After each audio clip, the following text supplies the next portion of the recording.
ഞാൻ 2002 ഈ രക്ഷയുടെ അനുഭവത്തിലേക്ക് വരുന്നത്.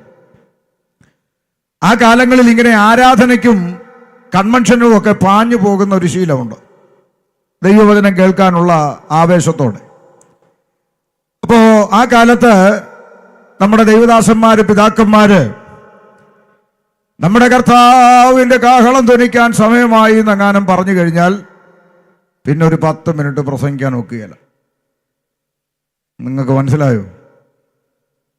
ആ ഒറ്റ വാക്കിൽ ദൈവജനം ആത്മാവിലാകും, പിന്നെ അന്തരീക്ഷം മാറും. എന്ന് പറഞ്ഞാൽ രക്ഷിക്കപ്പെട്ടൊരു ദൈവ പൈതലിന് ഏറ്റവും പ്രത്യാശയ്ക്ക് വകയുള്ളൊരു സന്ദേശം നമ്മുടെ കർത്താവിൻ്റെ മടങ്ങി വരവാണ്. പക്ഷെ എന്തോ വേദനയോടെ പറയാം, ഇന്നിപ്പോൾ കർത്താവ് വരുമെന്നൊന്നും പറഞ്ഞാൽ ഇനിയിപ്പോൾ എങ്ങാനും വന്നാലോ എന്നുള്ള പേടിയാണ് പലർക്കും. അപ്പം ആ ഒരു അവസ്ഥയിലേക്ക് കാലഘട്ടം മാറി നിൽക്കുമ്പോൾ ഓർക്കണം, താമസം വിനാ നമ്മുടെ കർത്താവ് വേഗത്തിൽ വെളിപ്പെടും. എന്തിനാ കർത്താവ് വരുന്നത്? തിരുവെഴുത്തിൽ വായിച്ചു, തനിക്കായി കാത്തു നിൽക്കുന്നവരുടെ രക്ഷയ്ക്കായി. പലരുടെയും ചിന്ത ക്രിസ്ത്യാനികളെല്ലാം കൂടെ വാരിക്കെട്ടിക്കൊണ്ട് പോകാനാണ് യേശു ക്രിസ്തു വരുന്നതെന്നാ. ചുമ്മാതാ. ഇനി വേറെ ചിലരുടെ ചിന്ത പെന്തക്കോസ് പള്ളിയിൽ പോകുന്നവരെ എല്ലാവരെയും കൂടെ കൊണ്ടുപോകാനാ യേശു വരുന്നത്, അതും ചുമ്മാതാ. പിന്നെ ആരെ കൊണ്ടുപോകാനാ കർത്താവ് വരുന്നതെന്ന് തിരുവെഴുത്ത് പഠിക്കുമ്പോൾ തനിക്കായി കാത്തു നിൽക്കുന്ന ഒരു കൂട്ടമുണ്ട്, ഒരു ന്യൂനപക്ഷം, ഒരു ശേഷിപ്പ്. അതേതു വിധത്തിലാണെന്ന് നമുക്ക് തിരുവചനത്തിലൂടെ കടന്നുപോയി ധ്യാനിക്കാം. ചില വാക്കുകളിൽ ഒന്ന് പരിചയപ്പെടുത്തേണ്ടത് ആവശ്യം. എന്നെ ഇവിടെ ഓർപ്പിച്ചതുപോലെ എൻ്റെ പേര് ഷമീർ എന്നാണ്. സ്വദേശം കൊല്ലം ജില്ല ആയതുകൊണ്ട് പേരിൻ്റെ അറ്റത്ത് കൊല്ലമെന്ന് വന്നു. ഒരു പാരമ്പര്യമായി ഇസ്ലാമിക കുടുംബത്തിൽ ഞാൻ ജനിച്ചു വളർത്തപ്പെട്ടു. എൻ്റെ വീട്ടിൽ ബാപ്പയും ഉമ്മയും 2 പെങ്ങന്മാരും, അമ്മയുടെ ചേച്ചി, ഞങ്ങൾ വല്യമ്മ എന്ന് വിളിക്കും, നിങ്ങൾ വല്യമ്മച്ചി എന്ന് പറയുന്ന പോലെ. അങ്ങനെ ഒരു കുടുംബമാണ് എൻ്റെ കുടുംബം. ചെറിയ പ്രായത്തിൽ തന്നെ തൊപ്പിയൊക്കെ ഇട്ട് മദ്രസയിൽ കടന്നുപോയ ബാല്യകാലമാണ് എൻ്റെ ബാല്യകാലം. മദ്രസ എന്ന് പറയുമ്പോൾ ഇസ്ലാമികൾ പാർക്കുന്ന ദേശത്തുള്ളവർക്കറിയാം, ചെറിയ പ്രായത്തിൽ ഉള്ള കുട്ടികൾ രാവിലെ 7, 7:30, 8 മണി സമയമാകുമ്പോൾ ഇങ്ങനെ തൊപ്പിയൊക്കെ ഇട്ട് പോകുന്ന ഒരു കാഴ്ചയുണ്ട്. അപ്പം ഞാനും എൻ്റെ പെങ്ങന്മാരും ഒക്കെ അങ്ങനെ മദ്രസയിൽ കടന്നുപോയി. എന്തിനാ മദ്രസയിൽ പോയത് എന്ന് ചോദിച്ചാൽ ഉത്തരം മതപഠനത്തിനായിട്ടാണ് പോയത്. എന്തിനാ പോയത്? മതപഠനം. ഇത് ചോദിക്കുന്നത് ഈ സുവിശേഷം പറയുന്നവർക്ക് ഉപകാരപ്പെടും, അതിനു വേണ്ടിയാണ് ഇത് പറയുന്നത്. മതപഠനത്തിനായിട്ട് പോയി എന്ന് പറഞ്ഞാൽ ജനിപ്പിച്ച അപ്പനേക്കാളും പ്രസവിച്ച അമ്മയേക്കാളും 1-ാം സ്ഥാനം എന്തിനു കൊടുക്കണമെന്നാ പഠിപ്പിച്ചേ? മതത്തിന് കൊടുക്കണമെന്ന് പഠിപ്പിച്ചു. ദീനിന് വേണ്ടി നിൽക്കണം, ദീനിയായി ജീവിക്കണം. പ്രസവിച്ച അമ്മയും ജനിപ്പിച്ച അപ്പനും മതത്തിനെതിരായി നിന്നാൽ നമ്മൾ ആരുടെ കൂടെ നിൽക്കണമെന്ന് പറഞ്ഞു? മതത്തിന് വേണ്ടി. അതിനാമണ്ടാത്ത പേടിയാണോ? അങ്ങനെ തന്നെ ഇപ്പോഴും പഠിപ്പിക്കുന്ന അങ്ങനെ തന്നെ, പേടിക്കൊന്നും വേണ്ട. അപ്പം മതത്തിനു വേണ്ടി നിൽക്കണം, മതമാണ് എല്ലാം എന്ന് പഠിച്ചു വളർന്ന ബാല്യകാലം. അക്കാലത്തെ യേശുക്രിസ്തുവിനെ കുറിച്ചുള്ള എൻ്റെ അറിവ് യേശു ക്രിസ്ത്യാനികളുടെ ദൈവമാണ് എന്നാണ്. പ്രത്യേകാൽ ഞങ്ങളുടെ നാട്ടിൽ കൊല്ലത്ത് കടപ്പാക്കടയ്ക്കടുത്ത് 2-ാം കൂറ്റിയാണ് ഞാൻ ജനിച്ചു വളർന്ന സ്ഥലം. കിളികല്ലൂർ വലിയ പള്ളി ജമാഅത്താണ് എൻ്റെ പഴയ ഇടവക. കോയിക്കൽ സ്കൂളിലാണ് ഞാൻ പഠിച്ചത്. ഇതൊക്കെ എന്തിനാ പറയുന്നതെന്ന് ചോദിച്ചാൽ, ഇന്നാൾ ഒരു സ്ഥലത്ത് കൺവെൻഷൻ കഴിഞ്ഞപ്പോൾ 1-2 മുസ്ലിംസ് വന്ന് പാസ്റ്ററോട് പറഞ്ഞു, നിങ്ങൾ ചുമ്മാ കൊണ്ടുവന്ന് പറയിക്കുന്നതല്ലേ, പുള്ളി മുസ്ലിം ഒന്നും ആയിരുന്നില്ല എന്ന് പറഞ്ഞു. അതുകൊണ്ടാണ് ഇതൊക്കെ അങ്ങ് വ്യക്തമാക്കി പറയുന്നത്. ചുമ്മാ കൊണ്ടുവന്ന് പറയിക്കേണ്ട കാര്യമൊന്നും യഥാർത്ഥത്തിൽ കർത്താവിനെ സേവിക്കുന്ന ദൈവ കുഞ്ഞുങ്ങൾക്കില്ല. പിന്നെ ഇപ്പം ജോലി ചെയ്യാൻ മടിയുള്ള കുറച്ച് പിള്ളേർ ബൈബിള് കച്ചവടമായിട്ട് ഇറങ്ങിയിട്ടുണ്ട്. അവർ ചിലപ്പം കാശൊക്കെ കൊടുത്ത് ആരെങ്കിലും മുടന്തനാന്നൊക്കെ പറഞ്ഞ് സ്റ്റേജിൽ കയറ്റും. അത്തരം കാറ്റഗറിയിൽ ഞങ്ങളെപ്പെടുത്തുകയും ചെയ്യരുത്. സ്തോത്രം. അപ്പൊ ചുരുക്കി പറഞ്ഞാൽ, അങ്ങനെ ഒരു ബാല്യകാലത്തിൽ യേശുക്രിസ്തു ക്രിസ്ത്യാനികളുടെ ദൈവമാണ് എന്ന ഒരു ചിന്തയിൽ വളർന്നു വന്നു. യൗവനകാലത്തിലെത്തിയപ്പോൾ ജീവിതത്തിൽ ദൈവം കടത്തിവിട്ട ചില അനുഭവങ്ങൾ നിമിത്തം 2002 ഈ വിശുദ്ധ വേദപുസ്തകം കരങ്ങളിലെടുക്കുവാൻ ദൈവം ഭാഗ്യം തന്നു. ആ അനുഭവത്തെയാണ് പെന്തക്കോസ്തുകാരുടെ ഭാഷയിൽ സാക്ഷ്യം എന്ന് പറയുന്നത്. അനുഭവം. അല്ലാതെ ഒരുത്തനോട് വന്ന യേശു ദൈവമാണെന്നൊന്നും പറഞ്ഞാൽ വിശ്വസിക്കുന്ന ഒരു പശ്ചാത്തലമല്ലല്ലോ. നമസ്കാരവും നോമ്പും ഇസ്ലാമിക ചിട്ടകളും ഒക്കെ അനുസരിച്ച് വളരുന്ന പശ്ചാത്തലമാണ്. അപ്പൊ ജീവിതത്തിലൂടെ കടന്നുപോയ അനുഭവങ്ങൾ ചിലരങ്ങനെയാണ്. ഇച്ചിരി സമൃദ്ധിയിലൊക്കെ ഇരിക്കുമ്പോൾ ഈ സുവിശേഷം പറഞ്ഞാലൊന്നും കാതയിലോട്ട് കയറത്തില്ല. കണ്ണും കരളും കിഡ്നിയും അടിച്ചുപോയി IC യൂണിറ്റിൽ കിടക്കുമ്പോൾ ഉപദേശിമാരെ തപ്പി നടക്കും പ്രാർത്ഥിക്കാൻ വേണ്ടി. ചിലരങ്ങനെയാണ്. എടാ, ആരോഗ്യത്തോടിരിക്കുമ്പം ദൈവം വിളിക്കുകയല്ലേ, ഇങ്ങ് പോന്നാ പോരെ, അല്ലെ? നഷ്ടപ്പെട്ടിട്ട് അറിയേണ്ട കാര്യമുണ്ടോ?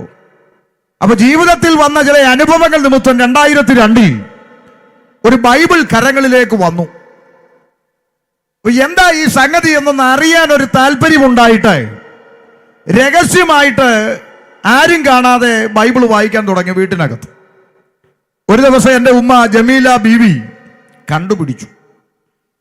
കണ്ടുപിടിച്ചപ്പോൾ ബൈബിൾ എടുത്ത് കട്ടിലിനടിയിലോട്ട് ഒറ്റ ഏറ് വെച്ചു കൊടുത്തു എൻ്റെ ഉമ്മ. എന്നിട്ട് ഒരു നിലവിളിയും കരച്ചിലും, എൻ്റെ റബ്ബേ, എന്തൊക്കെ ഇബ്ലീസിനെ വിളിച്ചോണ്ട് കയറ്റാനാണോ ഇവൻ ഈ പരിപാടി കൊണ്ട് ഇറങ്ങിയിരിക്കുന്നത്, എൻ്റെ പടച്ചവനേ എന്നും പറഞ്ഞ് ആകപ്പാട് തള്ള ബഹളം തുടങ്ങി. എന്നാൽ ഇന്ന് രാത്രി സന്തോഷത്തോടെ പറയാം, അന്ന് ബൈബിൾ വലിച്ചെറിഞ്ഞ എൻ്റെ ഉമ്മ ജമീല ബീവി ഇന്നിപ്പോ എവിടെ പ്രാർത്ഥനയുണ്ടെന്ന് തപ്പി നടക്കുക. മനസ്സിലായോ? ചില കമ്പനിക്കാര് പരസ്യം പറയുന്ന ഒരു വാചകമുണ്ട്, ഞങ്ങൾക്ക് മറ്റു ബ്രാഞ്ചുകൾ ഇല്ല എന്ന് പറഞ്ഞ പോലെ ഈ പുസ്തകത്തിന് മാത്രമുള്ളൊരു പ്രത്യേകത പറയട്ടെ, ഇതിനെ എതിർക്കുന്നവനെല്ലാം ഇത് ചുമക്കും. ഇതിനെ എതിർക്കുന്നവനെല്ലാം ഇത് ചുമക്കും. ഈ പുസ്തകത്തിന് പ്രതികാര നടപടിയില്ല. ദൈവമക്കളെ, ഈ പുസ്തകത്തിലെ ദൈവത്തിന് പ്രതികാര നടപടി ഇല്ല. അപ്പുറത്തെ വീട്ടിലെ രമണി എനിക്ക് ഭയങ്കര ശല്യം ഉണ്ടാക്കുന്ന കർത്താവേ, രമണിയുടെ മണ്ടയ്ക്ക് ഒരു ഇടി വെട്ടിക്കണമെന്ന് നീ പ്രാർത്ഥിച്ചാൽ ചിലപ്പോൾ നിന്റെ മണ്ടയ്ക്ക് ഇടി വെട്ടും. ആർക്കും ദോഷം വരുന്ന പ്രാർത്ഥന കേൾക്കുന്ന ദൈവമല്ല എൻ്റെ ദൈവം. സ്തോത്രം. മനസ്സിലായോ? ഇത് പെന്തിക്കോസുകാരോടും കൂടാ പറഞ്ഞ്. ചില എതിർ പ്രാർത്ഥനയുടെ മണ്ഡലങ്ങൾ ഒരു വട്ട. അയ്യോടാ, എതിർ പ്രാർത്ഥന കേൾക്കുന്ന ദൈവം ഏത് പുസ്തകത്തില്? പ്രാർത്ഥിക്കുന്ന ദൈവ കുഞ്ഞുങ്ങൾക്കെതിരെ ആരെവിടെ ഉച്ചകുത്തിയെന്ന് എന്തൊക്കെ ചെയ്താലും പ്രാർത്ഥിക്കുന്ന ദൈവ കുഞ്ഞുങ്ങൾ കൃപയിൽ നിൽക്കുന്ന കാലത്തോളം ഒരു ചുക്കും സംഭവിക്കുകയില്ല. സ്തോത്രം. പിന്നെ സംഭവിക്കുന്നെങ്കിൽ ശരീരത്തിന്. കർത്താവ് തന്നെ പറഞ്ഞു, ആമേൻ, നിങ്ങൾ ശരീരത്തെ കൊല്ലുന്നവർ എന്ത് ചെയ്യണ്ട. എന്തിനാന്നേ പൗലോസ് പറയുന്നത്, കൂടാരമാകുന്ന ഈ ഭൗമഭവനം വല്ല വിധേനയും പൊളിയണം. ഇത് പൊളിഞ്ഞാലേ കൈപ്പണിയല്ലാത്ത ഭവനത്തിലോട്ട് കയറാൻ പറ്റത്തുള്ളൂ. അതുകൊണ്ട് എങ്ങനെയെങ്കിലും ഇതൊന്ന് പൊളിയണമെന്ന് പ്രാർത്ഥിച്ച ആദിമ നൂറ്റാണ്ടിലെ ഭക്തന്മാര് നമ്മളൊട്ട് പൊളിയാൻ സമ്മതിക്കത്തുമില്ല. സ്തോത്രം. അപ്പൊ അതുകൊണ്ട് ഈ പുസ്തകത്തിലെ ദൈവത്തിന്റെ പ്രത്യേകത, ഇതിന് പ്രതികാര നടപടിയില്ല. പക്ഷേ ഇതിനെ എതിർക്കുന്നവനെല്ലാം ഇത് ചുമന്ന് കർത്താവിനെ പ്രസംഗിക്കും. ചില മാസങ്ങൾക്ക് മുമ്പ് കോട്ടയത്തിനടുത്ത് കാനത്ത് ഒരു യോഗത്തിന് പോയി. യോഗം കഴിഞ്ഞ് ഭക്ഷണത്തിന് ഇരിക്കുമ്പോൾ ഉപദേശി വന്നിട്ട് പറഞ്ഞു, ഒരാൾ കാണാൻ വന്ന് നിൽപ്പുണ്ട്, വിളിക്കട്ടെ? വിളിക്കാൻ പറഞ്ഞു. വന്നു. എന്നോട് വന്നിട്ട് ചോദിച്ചു, എന്നെ അറിയാവോ? ഞാൻ പറഞ്ഞു, എനിക്ക് കണ്ടതായിട്ട് ഓർക്കുന്നില്ല. നമ്മൾ കണ്ടിട്ടില്ല. ശരി, പിന്നെ എങ്ങനാ? അപ്പം അദ്ദേഹം പറഞ്ഞു, കേട്ടിട്ടുണ്ടാകും. ഞാൻ ചോദിച്ചു, എങ്ങനെ? ഈ പെന്തിക്കോസുകാരൊക്കെ കുറേ കാലങ്ങളായി സാക്ഷ്യം പറഞ്ഞൊരു സംഭവമുണ്ട്, എന്താണെന്ന് ചോദിച്ചു. അപ്പോൾ പുള്ളി പറയുക, റാന്നി പട്ടണത്തിൽ സുവിശേഷം പറഞ്ഞുകൊണ്ട് വന്ന ഉപദേശിമാരുടെ കയ്യിൽ നിന്ന് ബൈബിളും ട്രാക്റ്റും എല്ലാം കൂടെ വലിച്ചു കീറി റാന്നി പാലത്തിലിട്ട് തീ കത്തിച്ചു. ഓർമ്മയുണ്ടോ സംഭവം? ഞാൻ പറഞ്ഞ അങ്ങനെ ആരാണ്ടൊക്കെ പറഞ്ഞ് ഞാൻ കേട്ടിട്ടുണ്ടെന്ന് പറഞ്ഞു. അത് സത്യമാണ്, കേട്ടിട്ടുണ്ടെങ്കിൽ അത് കത്തിച്ചു. പിന്നീട് ആ പാലം അവിടെ പൊളിഞ്ഞു പോയത് ഇന്ന് കാണുന്ന റാന്നി പാലം പിന്നീട് പണിയപ്പെട്ടതാന്നൊക്കെ. അത് തന്നെ. അപ്പൊ ചുരുക്കി പറഞ്ഞ അദ്ദേഹം പറയുക, അന്ന് ആ ബൈബിള് കത്തിച്ച ആള് ഞാനാണെന്ന്. അപ്പൊ ഞാൻ ഒന്നുകൂടെ പുള്ളി ഒന്ന് നോക്കി, ഇനി എന്നെ കത്തിക്കാൻ എങ്ങനെ വേണോ അടുത്തോട്ട് വന്നേന്ന്. അപ്പൊ ഞാൻ ചോദിച്ചു, ഇപ്പൊ എന്ത് ചെയ്യുന്നു? പുള്ളി പറയാ, ഇപ്പൊ ഇതും ചുമന്ന് പ്രസംഗിച്ചുകൊണ്ട് നടക്കുക. മനസ്സിലായോ? ഇതിനെ എതിർക്കുന്നവരെല്ലാം ഇത് ചുമക്കും ദൈവമക്കളെ. നിങ്ങൾക്ക് സംശയം ഉണ്ടെങ്കിൽ ഈ യോഗം തീരുമ്പോൾ ഇതിനകത്തിരിക്കുന്ന സഹോദരിമാരോട് നിങ്ങൾ സംസാരിക്കണം. ഏറ്റവും കുറഞ്ഞത് ഒരു 10 എണ്ണമെങ്കിലും പറയുന്ന ഡയലോഗ് എന്താണെന്ന് ഞാൻ പറയട്ടെ. ചത്താലും എന്നെ പെന്തിക്കോസിയാക്കാമെന്ന് നീ വിചാരിക്കണ്ടടി എന്ന് പറഞ്ഞ മുതലുകളാ ഈ ഇരുന്ന് കൈയടിക്കുന്നത്. മനസ്സിലായോ? ഇഷ്ടപ്പെട്ടൊന്നും വന്നതല്ല. ഈ പുസ്തകത്തിന്റെ പ്രത്യേകത അങ്ങനെയാണ്. ഇതിന് പ്രതികാര നടപടിയൊന്നുമില്ല. പക്ഷേ ഇതിലെ സത്യം മനുഷ്യനെ സ്വതന്ത്രനാക്കും. അങ്ങനെ അന്ന് ബൈബിൾ വലിച്ചെറിഞ്ഞ് ഉമ്മ ബഹളമുണ്ടാക്കി. ഞാൻ കുഴപ്പമില്ല, വായിക്കുന്നില്ലെന്നൊക്കെ പറഞ്ഞ് സമാധാനപ്പെടുത്തി അങ്ങനെ മുന്നോട്ട് പോയി. അങ്ങനെ മുന്നോട്ട് പോയിട്ട് ഇതിൻ്റെ അകത്തുള്ള കാര്യങ്ങൾ എന്താണെന്ന് അറിയുവാനുള്ള ആശ അകത്ത് കിടക്കുന്നത് കൊണ്ട് പലപ്പോഴും രാത്രിയിലൊക്കെ എഴുന്നേറ്റിരുന്ന് പമ്മിപ്പതുങ്ങി വായിക്കാൻ തുടങ്ങി. അപ്പോൾ എൻ്റെ തലച്ചോറിൻ്റെ അകത്ത് ഒരു ചിന്ത വന്നു, ഇതിനകത്ത് പറയുന്ന കഥാപാത്രങ്ങളെയൊക്കെ ഞാൻ എവിടെയോ കേട്ടിട്ടുള്ള പോലെ. അബ്രഹാമിന് ഭാര്യയുണ്ട് സാറ, മക്കളില്ല, ദാസിപ്പെണ്ണിനെ വിവാഹം കഴിക്കേണ്ടി വന്നു, അതിലൊരു കുഞ്ഞുണ്ടായി. അപ്പോഴുണ്ടാതെ ആദ്യ ഭാര്യയിൽ കുഞ്ഞ് ജനിക്കുന്നു, ഇതിനെ കൊണ്ട് കളയാൻ പറയുന്നു, മരുഭൂമിയിൽ കൊണ്ട് ഉപേക്ഷിക്കുന്നു, അവിടെ വറ്റാത്ത ഒരു ഉറവ തുറക്കപ്പെടുന്നു. അപ്പോഴെൻ്റെ തലച്ചോറിൻ്റെ അകത്ത് ചിന്ത വന്നു, ഇതൊക്കെ ഞാൻ എവിടെയോ കേട്ടിട്ടുണ്ട്. അപ്പം എനിക്ക് മനസ്സിലായി, മദ്രസയിൽ പഠിക്കാൻ പോയപ്പോൾ ഖുർആൻ അകത്ത് നിന്ന് അബ്രഹാമിനെ ഇബ്രാഹിം എന്ന പേരിൽ ഞാൻ പഠിച്ചിട്ടുണ്ട്, യാക്കോബിനെ യാക്കൂബ് എന്ന പേരിൽ ഞാൻ പഠിച്ചിട്ടുണ്ട്, നോഹയെ നൂഹ് എന്ന പേരിൽ ഞാൻ പഠിച്ചിട്ടുണ്ട്, ദാവീദിനെ ദാവൂദ് എന്ന പേരിൽ ഞാൻ പഠിച്ചിട്ടുണ്ട്, ശലോമോനെ സുലൈമാൻ എന്ന പേരിൽ പഠിച്ചിട്ടുണ്ട്, യോഹന്നാനെ യഹിയ എന്ന പേരിൽ പഠിച്ചിട്ടുണ്ട്. അപ്പൊ എൻ്റെ തലച്ചോറിനകത്ത് ചിന്ത വന്നു, ഇത് രണ്ടും തമ്മിൽ എന്തെങ്കിലും കണക്ഷൻ ഉണ്ടോ എന്നൊരു സംശയം. അപ്പൊ അന്ന് പെന്തിക്കോസുകാരോ പാസ്റ്റർമാരോ ഒന്നും ഞങ്ങളുടെ നാട്ടിലില്ലല്ലോ.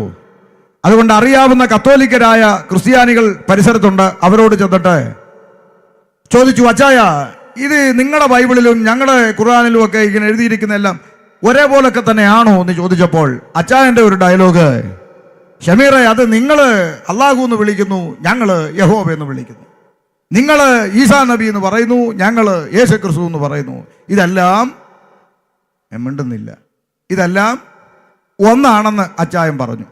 കാലം മുന്നോട്ട് പോയി തിരുവെഴുത്ത് പഠിച്ചപ്പോൾ എനിക്ക് മനസ്സിലായി, ഇത് രണ്ടും ഒന്ന് അല്ല, ഒന്നാക്കാൻ ആരും ശ്രമിക്കുകയും ചെയ്യരുത്. ഖുർആൻ പറയുന്ന അള്ളാഹുവും ബൈബിൾ പറയുന്ന യഹോവയും തമ്മിൽ ഒരു ബന്ധവും ഇല്ല. ഖുർആൻ പഠിപ്പിക്കുന്ന ഈസാ നബിയും ബൈബിൾ പഠിപ്പിക്കുന്ന യേശു ക്രിസ്തുവും തമ്മിൽ ഒരു ബന്ധവും ഇല്ല. ഉപദേശിമാരും ബന്ധം ഉണ്ടാക്കാൻ ശ്രമിക്കുകയും ചെയ്യരുത്. സ്തോത്രം. അപ്പൊ അന്ന് ഇത് അറിയത്തില്ല. അതുകൊണ്ട് ഞാൻ നേരെ തിരുവനന്തപുരത്ത് പോയി ഭീമാപ്പള്ളിയിൽ, എന്തിനാ 350 രൂപ കൊടുത്താൽ അംഗീകരിക്കപ്പെട്ട മലയാള ഖുർആന്റെ പരിഭാഷ വാങ്ങി വീട്ടിൽ കൊണ്ടുവന്ന് ഇത് രണ്ടും തമ്മിൽ ചേർത്ത് ഒന്ന് പഠിക്കാൻ തുടങ്ങി. ഇന്ന് രാത്രി സന്തോഷത്തോടെ പറയാം, ആ പഠനമാണ് എന്നെ വിശുദ്ധ വേദപുസ്തകത്തിലേക്ക് എത്തിച്ചത്. ഇന്ന് ഞാൻ ആവേശത്തോടെ ഈ പുസ്തകവും പിടിച്ചു തെരുക്കോണുകളിൽ പ്രസംഗിക്കുമ്പോൾ, എൻ്റെ പേര് പരിചയപ്പെടുത്തുമ്പോൾ ആളുകൾ പലരും സംസാരിക്കാൻ അടുത്തു വരാറുണ്ട്. കഴിഞ്ഞ 2-3 മാസങ്ങൾക്ക് മുമ്പ് ഞാൻ മലപ്പുറം ജില്ലയിൽ മേലാറ്റൂർ എന്ന് പറഞ്ഞ പട്ടണത്തിൽ പരസ്യയോഗം പ്രസംഗിക്കാൻ പോയി. പാട്ടുകാരൻ പോൾസൺ കണ്ണൂർ പാട്ടൊക്കെ പാടി ഞാൻ അവിടെ ഓരോ കവലയിലും വചനം പ്രസംഗിക്കുമ്പോൾ, മലപ്പുറം പട്ടണം മേലാറ്റൂർ പട്ടണം എന്ന് പറയുമ്പോൾ ഇസ്ലാമിക സൗരങ്ങളാണ് മെജോറിറ്റി തിങ്ങിപ്പാർക്കുന്നത്. അപ്പോൾ അവരൊക്കെ ഇങ്ങനെ പ്രസംഗം കേട്ടോണ്ട് നിന്നു. പ്രസംഗത്തിൻ്റെ ഒടുവിൽ ഞാൻ എന്നെ പരിചയപ്പെടുത്തുന്ന ഒരു രംഗമുണ്ട്. അതുവരെ രസിച്ച് കേട്ടോണ്ട് നിന്നവർ പേര് പറഞ്ഞപ്പോൾ കണ്ണു തള്ളി. യോഗം കഴിഞ്ഞപ്പോൾ പയ്യെ ഓരോന്നടുത്ത് വന്നു. ഒരാൾ വന്നിട്ട് ആദ്യം ചോദിച്ചത്, എന്നാലും എൻ്റെ ഷമീർ നല്ലൊരു മതം വിട്ടു, നീ എന്തിനാടാ ക്രിസ്ത്യാനിയാകാൻ? ഉണ്ടെന്നില്ല. എന്തുവാ ചോദിച്ചത്? നീ എന്തിനാ ക്രിസ്ത്യാനിയായെന്ന് മുസൽമാൻ എന്നോട് ചോദിക്കുക, നീ എന്തിനാ അച്ഛാ ക്രിസ്ത്യാനിയായ എന്തിനാന്ന്? ഞാൻ പറഞ്ഞു, നിങ്ങൾക്ക് പിടി കിട്ടിയില്ല. അവൻ വിശ്വസിക്കുന്നു ഞാനിപ്പോൾ ആരാ ക്രിസ്ത്യാനിയാണെന്ന്. നമ്മളീ പലരും സമ്മതിക്കുന്നില്ല. എനിക്ക് മനസ്സിലാകുന്നില്ല ഇപ്പോഴും സംഗതി എന്താന്ന്. Praise the Lord. ചിലർക്ക് കത്തിയില്ല. മതി അത്രയും മതി. ഇത് സുവിശേഷ യോഗം, അതുകൊണ്ട് ഇപ്പം കത്തിക്കാൻ നിൽക്കുന്നില്ല. അപ്പം ചുരുക്കി പറഞ്ഞാൽ, അടുത്ത ചില ആളുകൾ വന്നിട്ട് ചോദിച്ചു, എടോ ഇത്ര ആവേശത്തോടെ പ്രസംഗിക്കാൻ താങ്കൾ ചുമന്നുകൊണ്ട് നടന്ന ഖുർആനേക്കാൾ എന്ത് പ്രത്യേകതയാണ് താങ്കൾ ബൈബിളിൽ കണ്ടത് എന്ന് ചോദിക്കുമ്പോൾ, ഇന്ന് രാത്രി എൻ്റെ കേൾവിക്കാരോട് അഭിമാനത്തോടെ പറയാം, ഈ സുവിശേഷ യോഗം ഒരു മുഴുരാത്രി പ്രാർത്ഥനയാക്കി മാറ്റിയാൽ, ഇന്ന് രാത്രി വെളുക്കം വരെ തീരാൽ പറഞ്ഞാത്ത പ്രത്യേകതകളുള്ള പുസ്തകമാണ് വിശുദ്ധ ബൈബിൾ. എന്നാൽ നേരമതല്ലാത്തത് കൊണ്ട് ആവേശത്തോടെ അവിടെ പറഞ്ഞൊരു വാചകം ഇവിടെയും ആവർത്തിക്കാം. ഈ പുസ്തകം ചേർത്ത് പിടിക്കാനും ആവേശത്തോടെ ഇത് പ്രസംഗിക്കാനും എന്നെ ഏറ്റവും കൂടുതൽ ആകർഷിച്ചൊരു ഘടകമെന്ന് പറയുന്നത്, ഈ പുസ്തകം തുടക്കം മുതൽ ഒടുക്കം വരെ പലതവണ ഞാൻ ആവർത്തിച്ചു വായിച്ചു. ഒന്നുകൂടെ പറയാം, ഈ പുസ്തകം തുടക്കം മുതൽ ഒടുക്കം വരെ പലതവണ ഞാൻ ആവർത്തിച്ചു വായിച്ചിട്ടും ഈ പുസ്തകത്തിൻ്റെ അകത്ത് ഒരൊറ്റ പേപ്പറിൻ്റെ അകത്ത് പോലും ഒരൊറ്റ വരി കൊണ്ടുപോലും മതം പഠിപ്പിക്കാത്ത പുസ്തകമാണ് വിശുദ്ധ ബൈബിൾ. ചലഞ്ച് ചെയ്ത് പറയാം, ഇതിൻ്റെ അകത്ത് മതമില്ല. ഒരൊറ്റ വരി കൊണ്ടുപോലും കർത്താവായ യേശു ക്രിസ്തു മതം പഠിപ്പിച്ചിട്ടില്ല. ഉണ്ടോ ദൈവമക്കളെ? ഇതിൻ്റെ അകത്തും മതമില്ല. മതമില്ലാത്ത പുസ്തകമാണ് വിശുദ്ധ ബൈബിൾ. ചെറിയ പ്രായത്തിലെ തലച്ചോറിൻ്റെ അകത്ത് കയറിയ പഠനം എന്തായിരുന്നു? മതം. പക്ഷേ ബൈബിൾ വായിച്ചപ്പോൾ മനസ്സിലായി, മതമല്ല വിഷയം. മതമെന്ന് പറയുന്ന ഒരു സംഗതി സ്വർഗത്തിലെ ദൈവം പഠിപ്പിച്ചിട്ടില്ല. എന്നിട്ടും നാട്ടുകാർ നമ്മളെ വിളിക്കുന്നത് എന്താ പറഞ്ഞേ? എന്നിട്ടും നാട്ടുകാർ നമ്മളെ വിളിക്കുന്നത് മതം മാറ്റുന്നു എന്നാണ്. നിങ്ങൾ കേൾക്കത്തില്ല? ഇന്നാളൊരു പട്ടാമ്പിക്കാരി ചേച്ചി പറഞ്ഞു, ഫേസ്ബുക്കിലും യൂട്യൂബിലൊക്കെ പട്ടാമ്പിക്കാരി ചേച്ചി വന്നിട്ട് പറഞ്ഞു കണ്ടില്ലേ, പെന്തിക്കോസ് ഉപദേശിമാരെ വീട്ടിൽ കയറ്റല്ല, അവർ 500 രൂപയും കഞ്ഞിയും പയറും കൊടുത്ത് ഞങ്ങളുടെ ആളുകളെയൊക്കെ മതം മാറ്റുന്നു എന്ന് ചേച്ചി പറഞ്ഞു. എന്നാൽ പിന്നെ ചേച്ചിക്ക് ഒരു 1000 രൂപയും ചിക്കൻ ഫ്രൈയും കൊടുത്ത് അങ്ങ് തിരിച്ചു കൊണ്ടുപോയാൽ പോരെ എന്ന് ഞാനും ചോദിച്ചു. 500 രൂപയ്ക്കും കഞ്ഞിക്കും പയറിനും വേണ്ടി ആരെങ്കിലും ഇങ്ങോട്ട് വന്നെങ്കിൽ 1000 രൂപയും കോഴിക്കാലും കൊടുത്ത് നിങ്ങൾ തിരിച്ചു കൊണ്ടുപോകുന്നേ. ഞാൻ എവിടെയും പ്രസംഗിക്കുന്ന കാര്യമാണ്. ഈ പന്തലിൻ്റെ അകത്തുനിന്ന് ഒരു 50 പേരെ കോഴിക്കാല് കാണിച്ച് കൊണ്ടുപോകാം. നിങ്ങൾക്ക് തൻ്റെ ഇടം ഉണ്ടെങ്കിൽ കൊണ്ടുപോ. അതിൻ്റെ പേരിൽ നാളെ ഞങ്ങളാരും ഇവിടെ ഹർത്താൽ പ്രഖ്യാപിക്കത്തില്ല. അതിൻ്റെ പേരിൽ ഞങ്ങളാരും ഇവിടെ ട്രാൻസ്പോർട്ടിന് കല്ലെറിയത്തില്ല. അതിൻ്റെ പേരിൽ ഞങ്ങളാരും മുണ്ടും മടക്കി കുത്തി തെറി വിളിക്കാൻ ഇറങ്ങത്തില്ല. അതിൻ്റെ പേരിൽ ഞങ്ങളാരും കൊടി പിടിച്ച് മുദ്രാവാക്യം വിളിക്കത്തില്ല. ഒടുവിൽ പറഞ്ഞ വാചകത്തിൽ ഒരല്പം ക്ഷമ ഞാൻ ചോദിക്കും. കാരണം പണ്ട് അപ്പച്ചന്മാർ പറഞ്ഞു ഞങ്ങളാരും കൊടി പിടിക്കാൻ പോകത്തില്ലെന്ന്. പക്ഷേ ഇപ്പം നമ്മുടെ ഇടയിൽ നിന്ന് കുറച്ച് ക്ഷുദ്രജീവികൾ സെക്രട്ടേറിയറ്റിൻ്റെ മുമ്പിൽ ചെന്ന് കാൽവരി മലയിൽ ചിന്തിയ രക്തം കെടാതെ ഇവനൊക്കെ ഭ്രാന്ത് പിടിച്ച് നടക്കുകയാണ്. എടാ, വേദപുസ്തകം എന്താ, സഭ എന്താണെന്നറിയാത്ത പൊട്ടന്മാർ. വേദപുസ്തകത്തിൽ അപ്പോസ്തലനായ പൗലോസ് പ്രവൃത്തി പുസ്തകം 20:28 എടുക്കാൻ ഇഷ്ടം പോലെ ഉണ്ട്, പറയാം. പ്രവൃത്തി പുസ്തകം 20:28 പൗലോസ് പറയുകയാണ്, കർത്താവ് താൻ സ്വന്തം രക്തത്താൽ സമ്പാദിച്ച ദൈവസഭയാകുന്ന ആട്ടിൻകൂട്ടത്തെ മേയ്പ്പാൻ അധ്യക്ഷരാക്കി വെച്ചോ നിങ്ങൾ സൂക്ഷിച്ചു കൊള്ളണം. ഈ ദൈവസഭ എന്ന് പറഞ്ഞാൽ രക്തം കൊടുത്തു വിലയ്ക്ക് വാങ്ങിയതാ. മനസ്സിലായോ? ഇത് രക്തം കൊടുത്ത് വീണ്ടെടുത്തതാ ദൈവസഭ. ഞാൻ എൻ്റെ സഭയെ പണിയും, പാതാള ഗോപുരങ്ങൾ അതിന് ജയിക്കത്തില്ലെന്ന് പറഞ്ഞ ഒരു ഉടയവൻ ഇതിനുണ്ട്.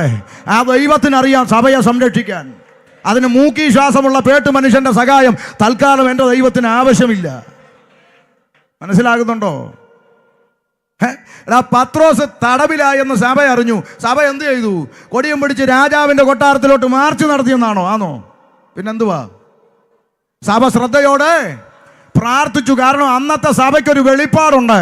പ്രാർത്ഥിച്ചാൽ അത് കേൾക്കാൻ കഴിവുള്ള, പ്രവർത്തിക്കാൻ കഴിവുള്ള ഒരു ദൈവത്തെയാണ് ഞങ്ങൾ ആരാധിക്കുന്നത്. അത് കാരാഗ്രഹമാണെങ്കിൽ കാരാഗ്രഹം, അത് ദൂതനെ അയക്കണമെങ്കിൽ ദൂതനെ അയക്കാൻ, അത് ചങ്ങല പൊട്ടിക്കണേ ചങ്ങല പൊട്ടിക്കാൻ, അതിന് നല്ല കഴിവുള്ള ഒരു ദൈവത്തെയാണ് ഞങ്ങൾ ആരാധിക്കുന്നത്. ആ ബോധ്യം അന്നത്തെ ദൈവസഭയ്ക്കുണ്ടായിരുന്നു. ഇന്ന് ആ വെളിപ്പാട് നഷ്ടപ്പെട്ടവന്മാരാ ഈ കൊടി പിടിച്ച് നടക്കുന്നത്. കൃപയുള്ള ദൈവദാസന്മാരൊന്നും ഇതിന് കൂട്ടു നിൽക്കരുത്. സ്തോത്രം. ദൈവം ഇന്നലെയും ഇന്നും എന്നേക്കും നമ്മുടെ ദൈവം എന്നും അനന്യനാ. അന്ന് പ്രവർത്തിച്ച പോലെ ഇന്നും പ്രവർത്തിക്കാൻ കഴിവുള്ളവൻ. പിന്നെ ചിലയിടത്ത് ദൈവം മൗനം പാലിക്കുന്നെങ്കിൽ നിങ്ങൾ ചിന്തിക്കണം. ഇതിനൊക്കെ ചില ആളുകൾ പറയും നമ്മുടെ ദൈവദാസന്മാർ നോർത്ത് ഇന്ത്യയിൽ ജയിലിലകപ്പെടുന്നു, അതുകൊണ്ട് നാളെ നമ്മളിവിടെ ഇറങ്ങി മുദ്രാവാക്യം വിളിക്കണോ? എടോ, ജയിലിൻ്റെ അകത്താടോ പാപികൾ കൂടുതലും കിടക്കുന്നത്. അതിൻ്റെ അകത്തുനിന്ന് 10 എണ്ണത്തെ വിടുവിക്കാൻ ദൈവത്തിന് പ്രസാദമുണ്ടെങ്കിൽ, ദൈവത്തിന് പ്രസാദമുള്ള അഭിഷിക്തന്മാരെ ദൈവം അവിടെ അയക്കും. അത് അവരുടെ മേൽ പകരപ്പെട്ട ദൈവിക കൃപയാ, അത് അവരുടെ മേൽ പകരപ്പെട്ട ശുശ്രൂഷയാ. അങ്ങനെ പകുതി വഴിക്ക് കല്ലേറ് കൊണ്ട് മരിച്ചുപോയ സ്തേഫാനോസ് തന്നെ കർത്താവിൻ്റെ ശിഷ്യനല്ലയോ? എടാ, ഞാനൊക്കെ കർത്താവിന് വേണ്ടി 1 അല്ല 9 വട്ടം ചാകാൻ മെനക്കെട്ടിറങ്ങിയേക്കുക. പിന്നല്ലാതെ കർത്താവിനെ പ്രസംഗിച്ച് അളിഞ്ഞ കൊറോണ വന്ന് ചാകുന്നതിനേക്കാളും നല്ലതല്ലേ കർത്താവിനെ പ്രസംഗിച്ച് റോഡേ കിടന്ന് ചാകുന്നത്? സ്തോത്രം. നമ്മൾ ദൈവസഭ എന്താന്ന് പഠിക്കണം. വിഷയം മാറുന്നില്ല. ഉപവാസ പ്രാർത്ഥനയ്ക്ക് ബാക്കി പറയാം. സഹിക്കാൻ മനസ്സുണ്ടെങ്കിലേ വിളിക്കാവൂ. തിരിച്ചു വരാം വിഷയത്തിലോട്ട്. അപ്പൊ അതുകൊണ്ട് ഇതിൻ്റെ അകത്തും മതമില്ല. പിന്നെ എന്താ ഈ ബൈബിൾ പഠിപ്പിക്കുന്നത്? സൃഷ്ടാവായ ദൈവവും സൃഷ്ടിയായ മനുഷ്യരും തമ്മിലുള്ള ബന്ധത്തെയാണ് ഈ പുസ്തകം ലോകത്തോട് സംസാരിച്ചു കൊണ്ടേയിരിക്കുന്നത്. ഇതിൻ്റെ അകത്ത് മതമില്ല. അതുകൊണ്ട് 2002 ഈ പുസ്തകം വായിക്കാൻ തുടങ്ങി. ഇന്ന് രാത്രി എൻ്റെ കേൾവിക്കാരോട് പറയാം, വായിക്കും തോറും ഈ പുസ്തകം നെഞ്ചോട് ചേർത്ത് പിടിക്കാൻ ഷമീർ അബ്ദുൽ സലാമിന് അഭിമാനമുണ്ടായി. ഞാൻ വിശ്വാസ ജീവിതത്തിലേക്ക് ഇറങ്ങി ഏറ്റവും കൂടുതൽ എതിർത്ത എൻ്റെ ഉമ്മ യേശുക്രിസ്തുവിനെ കർത്താവിൻ്റെ രക്ഷിതാവുമായി സ്വീകരിച്ചു. എൻ്റെ 2 പെങ്ങന്മാര് കർത്താവിനെ രക്ഷിതാവായി സ്വീകരിച്ചു. എൻ്റെ വല്യുമ്മ വളരെ എതിർപ്പ് തുടർന്നു. വെളുപ്പാങ്കാലത്ത് രാവിലെ 4-4:30 മണിക്ക് ബാങ്ക് കൊടുക്കുമ്പോൾ എഴുന്നേറ്റിരിക്കുന്ന വല്യുമ്മ ഇപ്പുറത്ത് ഞങ്ങൾ രാവിലെ പ്രാർത്ഥിക്കുമ്പോൾ അപ്പുറത്ത് ഖുർആൻ വായിച്ചുകൊണ്ട് മല്ലയുദ്ധം തുടർന്നു. ദൂത് പറയാൻ വല്ലവരെയും വിളിച്ചെങ്കിൽ പറഞ്ഞേനെ, വല്യുമ്മയെ ഓൾഡ് ഏജ് ഹോമിൽ കൊണ്ടിടാൻ പറഞ്ഞേനെ. അതുകൊണ്ട് ആരെയും വിളിച്ചില്ല ദൂത് പറയാൻ. രക്ഷിക്കപ്പെട്ട ദൈവ കുഞ്ഞുങ്ങളുടെ കൂടെ രക്ഷിക്കപ്പെടാത്തവർ താമസിച്ചാൽ ബന്ധനം. ഇവനൊക്കെ ചുമ്മാ എത്ര രക്തബന്ധങ്ങളെ തകർത്തെന്നറിയാമോ? ഒന്നും ചെയ്യരുത് കേട്ടോ, അങ്ങനെയൊന്നും ചെയ്യരുത്. രക്ഷിക്കപ്പെടാത്തവർ നിങ്ങളെ വീട്ടിൽ അപ്പനും അമ്മയാ, സഹോദരങ്ങളാ, അവർ നിങ്ങളെ വീട്ടിൽ താമസിച്ചുകൊണ്ട് ഒരു ചുക്കും സംഭവിക്കുകയല്ല. അങ്ങനെയൊന്നും ചെയ്യരുത് കേട്ടോ. അവർ വിശ്വാസത്തിലല്ല. അതിനിപ്പോൾ തന്നെ അവർ ഞങ്ങൾക്കെതിരെ എന്തെല്ലാം ചെയ്യട്ടെന്ന് അവരാവുന്ന പണി 58 ചെയ്തച്ച് പ്രാർത്ഥിക്കുന്ന നിനക്കൊന്നും ഭവിക്കുന്നില്ലെന്ന് കാണുമ്പോഴാ നീ സേവിക്കുന്ന ദൈവം തന്നെ ജീവനുള്ള ദൈവം എന്ന് പറഞ്ഞുകൊണ്ട് നീ ആരാധിക്കുന്ന ദൈവത്തിങ്കലേക്ക് അവർ കടന്നു വരും. അതാ ദൈവപ്രവൃത്തി. സ്തോത്രം. അല്ലാതെ വിശ്വാസി അല്ലാത്ത കാരണം പറഞ്ഞ് നീ നിൻ്റെ അപ്പനെയും അമ്മയും വൃദ്ധമന്ദിരത്തിൽ കൊണ്ടാക്കിയാൽ അതുവഴി പരസ്യോഗം പറഞ്ഞുകൊണ്ട് ചെല്ലുന്ന ഷമീർ കൊല്ലം വൃദ്ധമന്ദിരത്തിൻ്റെ വാതൊക്കെ നിൽക്കുന്ന അപ്പച്ചനെയും അമ്മച്ചയും കണ്ടിട്ട് പറയും, അപ്പച്ച അമ്മച്ചി കർത്താവിനെ വിശ്വസിക്കണം, രക്ഷിക്കപ്പെടണം, ശാനപ്പെടണം കേട്ടോ എന്ന് പറഞ്ഞാൽ അപ്പച്ചനും അമ്മച്ചിയും കൂടെ വടിയെടുത്ത് ഓർഡർ അവിടുന്ന് കുടുംബത്തിൽ നിന്ന് ഒരുത്തം കൊട്ടാൻ പോയതിൻ്റെയാ ഞങ്ങൾ ഇവിടെ വന്ന്. അങ്ങനല്ലേ പറയൂ? ശരിയാണോ? പിന്നെ അവരെ നേടാൻ പറ്റുമോ? അതുകൊണ്ട് ഇമ്മാതിരിയുള്ള കാര്യങ്ങളൊന്നും ചെയ്യരുത്. അങ്ങോട്ടും ഇങ്ങോട്ടും മുഷ്ടിയുദ്ധം നടത്തിക്കൊണ്ടിരുന്നു വല്യുമ്മ. എന്നാൽ വർഷം കുറേ മുന്നോട്ട് പോയപ്പോൾ ഒരു ദിവസം എൻ്റെ വല്യുമ്മ ഐഷ ബീവി എൻ്റെ അടുത്ത് വന്ന് ചോദിക്കുക, എടാ നിങ്ങൾ മാത്രം സ്വർഗത്തിൽ പോയാൽ മതിയോ, എനിക്ക് പോകണ്ടേന്ന്. ഞാൻ ചോദിച്ചു, മോസ്റ്റ് വെൽക്കം, എന്നാൽ എനിക്ക് സ്നാനപ്പെടണമെന്ന്. മനസ്സിലായോ? അങ്ങനെ ജീവൻ്റെ പുസ്തകത്തിൽ പേരെഴുതപ്പെട്ടിട്ട് നിത്യത പ്രാപിച്ചു. സ്തോത്രം. പ്രത്യാശയ്ക്ക് ഭംഗം വരുത്തില്ല, പ്രാർത്ഥിച്ചാൽ മതി, ദൈവം കൊണ്ടുവരും. അപ്പോൾ ചുരുക്കി പറഞ്ഞാൽ അങ്ങനെ 2002 മുതൽ ഞാൻ ബൈബിൾ വായിക്കുകയാണ്. വിശ്വാസ ജീവിതത്തിലേക്ക് കടന്നു വന്നു. ഒരു ഭാഗം കൂടെ പറഞ്ഞ് ചിന്തയിലേക്ക് കയറാം.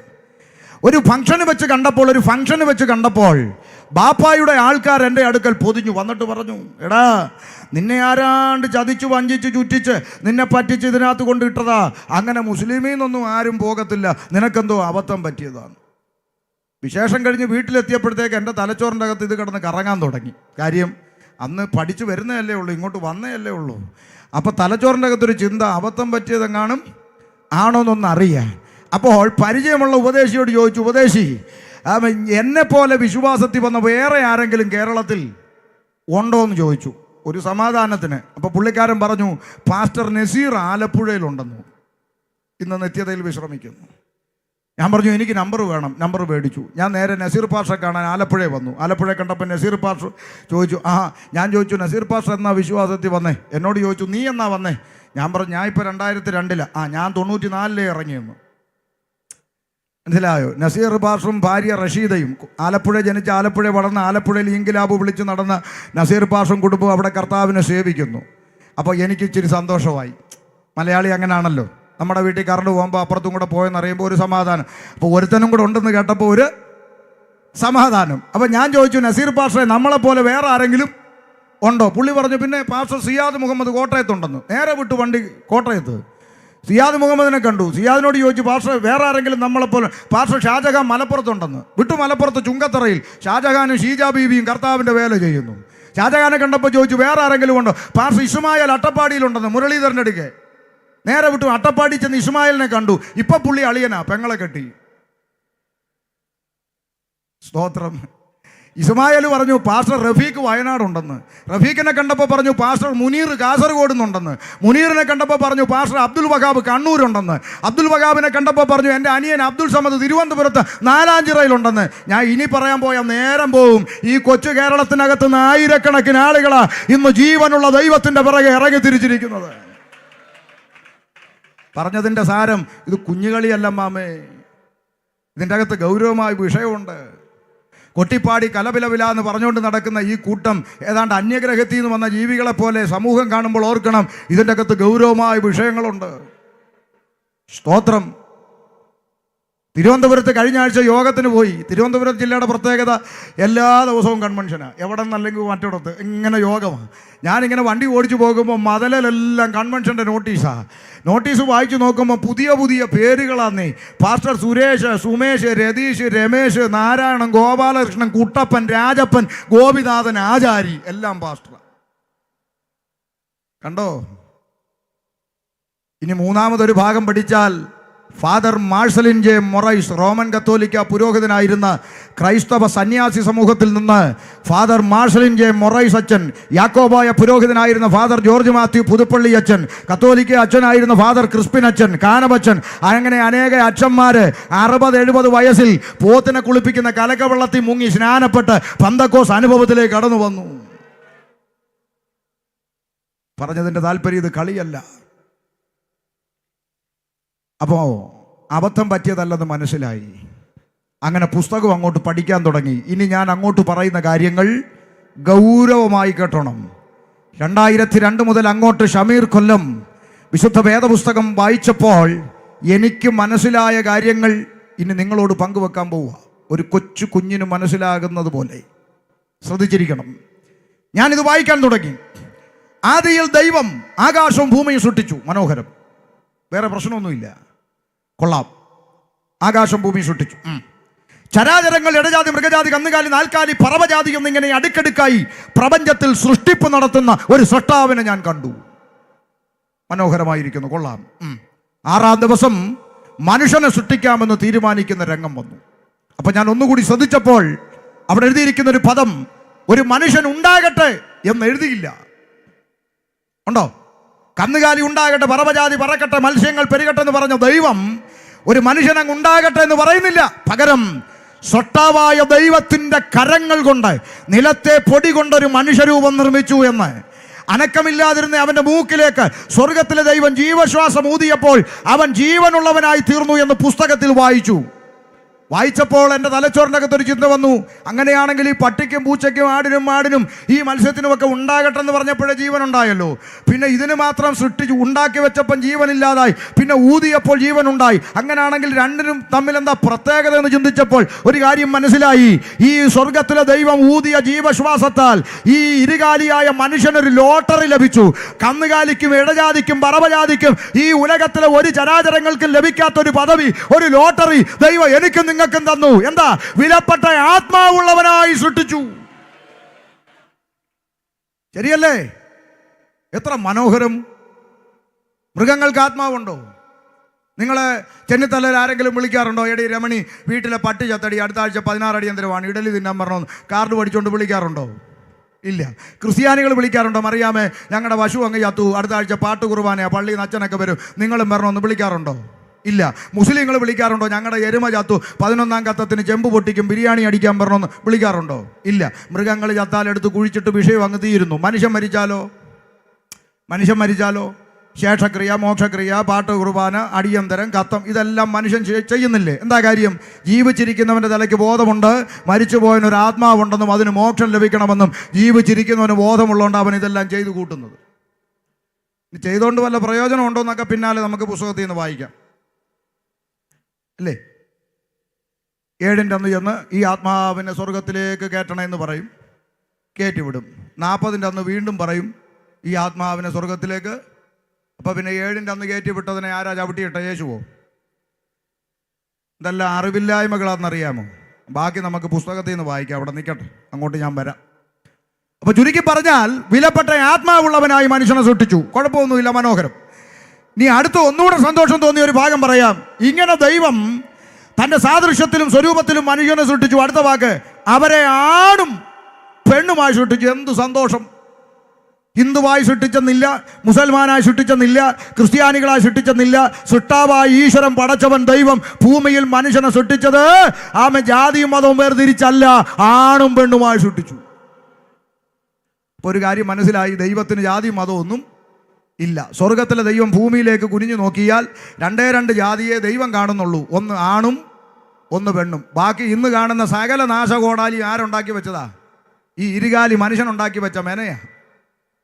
ദൈവം ഇതൊന്നും വേർതിരിച്ചിട്ടില്ല. ദൈവം മനുഷ്യനെ അത്രമേൽ സ്നേഹിച്ച ദൈവമാണ്. ഇത്രമേൽ മനുഷ്യനെ സ്നേഹിച്ച മറ്റൊരു ദൈവ ഉലകത്തിലില്ല കേട്ടോ. സ്തോത്രം. പിന്നാലെ പറയാം.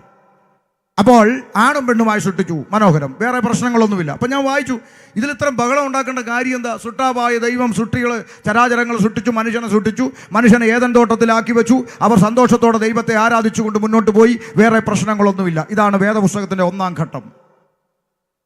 വേറെ പ്രശ്നങ്ങളൊന്നുമില്ല. മനുഷ്യന്മാർ തമ്മിൽ അടിയില്ല, കാരണം വേറെ മനുഷ്യർ ഇല്ല. ദൈവങ്ങൾ തമ്മിൽ അടിയില്ല, കാരണം വേറെ. അങ്ങനെ സന്തോഷത്തോടെ പോയി. പിന്നെ എവിടെയാ പ്രശ്നങ്ങളുടെ തുടക്കം? കാതലായ വിഷയത്തിലോട്ട് പ്രവേശിക്കാൻ ശ്രദ്ധിച്ചു. സൃഷ്ടാവായ ദൈവത്തിൽ നിന്ന് സൃഷ്ടിയായ മനുഷ്യനെ അകറ്റിക്കളയുവാൻ ഇടയ്ക്ക് രംഗപ്രവേശനം ചെയ്ത ഒരു വില്ലനെ കണ്ടു. ആ വില്ലനെ മനുഷ്യൻ പല പേരിലാണ് സംബോധന ചെയ്യുന്നത്. പിശാച്, പിശാശ്, ഇബിലീസ്, ശൈത്താൻ, സാത്താൻ, എന്നിങ്ങനെ മനുഷ്യൻ പല പേരുകളിൽ സംബോധന ചെയ്യുന്ന ഒരു വില്ലൻ പിശാച്. 1-2 കാര്യം ഗൗരവമായി ശ്രദ്ധിക്കണം. പിശാച് എന്ന് പറഞ്ഞാൽ എന്താ? കുറച്ച് ഉപദേശിമാർ 2026 കമ്പ്യൂട്ടർ യുഗത്തിൽ നിന്നുകൊണ്ട് പറയുക പിശാചിനെ കുറിച്ച്. പോരാട്ടം, പൈശാചിക ആക്രമണം. ഇത് കേൾക്കുമ്പോൾ പല പിള്ളേർക്കും ചിരി വരിക. കാരണം കാലം മാറി ഒന്ന് പിശാചെന്നൊക്കെ ഇപ്പോഴും എന്ന് പറഞ്ഞാൽ പല ആളുകളുടെയും മനസ്സിൽ പിശാചെന്ന് പറഞ്ഞാൽ, പണ്ട് ഒനിഡാ ടിവിയുടെ പരസ്യത്തിലൊരു മൊട്ടത്തലയും വരുമായിരുന്നു. കണ്ണും തള്ളി കൊമ്പും വെച്ച് പല്ലു ഉന്തി ഇളിച്ചുകൊണ്ട് വരുന്ന ഒരു രൂപം. പിശാചെന്ന് പറഞ്ഞാൽ ഇങ്ങനെയൊക്കെ ഇരിക്കുന്ന ഏതാണ്ട് ഒരുത്തനാന്നൊക്കെ ചിന്തിച്ചു വന്നതിൻ്റെ കുഴപ്പമാണ്. വേദപുസ്തകം അവനെക്കുറിച്ച് പറയുന്ന ചില വാക്കുകൾ ശ്രദ്ധിക്കണം. ഒരാത്മാവ് അവനെ പിടിച്ചിട്ട്, ദുരാത്മാവ് അവനെ തള്ളിയിട്ടു, അശുദ്ധാത്മാവേ ഇവനെ വിട്ടു പോക, ഇത്യാദി പ്രയോഗമാണ് ബൈബിളിലുള്ളത്. അർത്ഥാൽ ഈ പിശാചെന്ന് പറയുന്നവൻ ഒരാത്മാവാണ്. ഏത്? ഇരുട്ടിൻ്റെ ആത്മാവ്, ഈവിൾ സ്പിരിറ്റ്. പക്ഷെ ഇവൻ എപ്പോഴും ചില ശരീരങ്ങളെ യൂസ് ചെയ്യുന്നു. പോയിന്റ് ശ്രദ്ധിക്കണം. ഇവൻ ചില ശരീരങ്ങളെ യൂസ് ചെയ്യുന്നു. അത് മനുഷ്യനായാലും അവന് പിണക്കമില്ല, മൃഗമായാലും പിണക്കമില്ല. പാസ്റ്ററെ, അതിന് ബൈബിളിൽ തെളിവുണ്ടോ? ഉണ്ടോ. ഗദരദേശത്ത് ഒരു മനുഷ്യൻ്റെ മേൽ കയറിയവൻ കർത്താവ് ശാസിച്ചപ്പോൾ എങ്ങോട്ട് പോയി കയറി? പന്നിക്കൂട്ടത്തിൽ. അപ്പം മനുഷ്യൻ്റെ ശരീരവും മൃഗത്തിൻ്റെ ശരീരവും അവനെ യൂസ് ചെയ്യാൻ അവന് താല്പര്യമുണ്ട്. അങ്ങനെങ്കിൽ ഇന്ന് രാത്രി മുമ്പിലിരിക്കുന്ന മനുഷ്യന്മാരോടൊരു കാര്യം പറയാം. അയ്യോ പാസ്റ്ററെ, അങ്ങനെയാണെങ്കിൽ ഏത് മനുഷ്യനെ ഇവൻ ഉപയോഗിക്കാൻ സാധ്യത? ഒന്ന് പറഞ്ഞുതാ, രക്ഷപ്പെടണ്ടേ? പറഞ്ഞു തരാം. തിരുവെഴുത്തിൽ ഒരു വേദഭാഗം ഇങ്ങനെ എഴുതിയിരിക്കുന്നു: മഹത്വത്തിൻ്റെ പ്രത്യാശയായ ക്രിസ്തു നിങ്ങളിൽ വസിക്കുന്നു. മഹത്വത്തിൻ്റെ പ്രത്യാശയായ ക്രിസ്തു നിങ്ങളിൽ ഇരിക്കുന്നു. ഇന്ന് രാത്രി ദേശത്തോട് പറയാം, അർത്ഥാൽ യേശു ക്രിസ്തു അകത്തില്ലാത്ത സകല ശരീരത്തിന്റെ മേലും അവൻ ആക്സസ് ഉണ്ട്.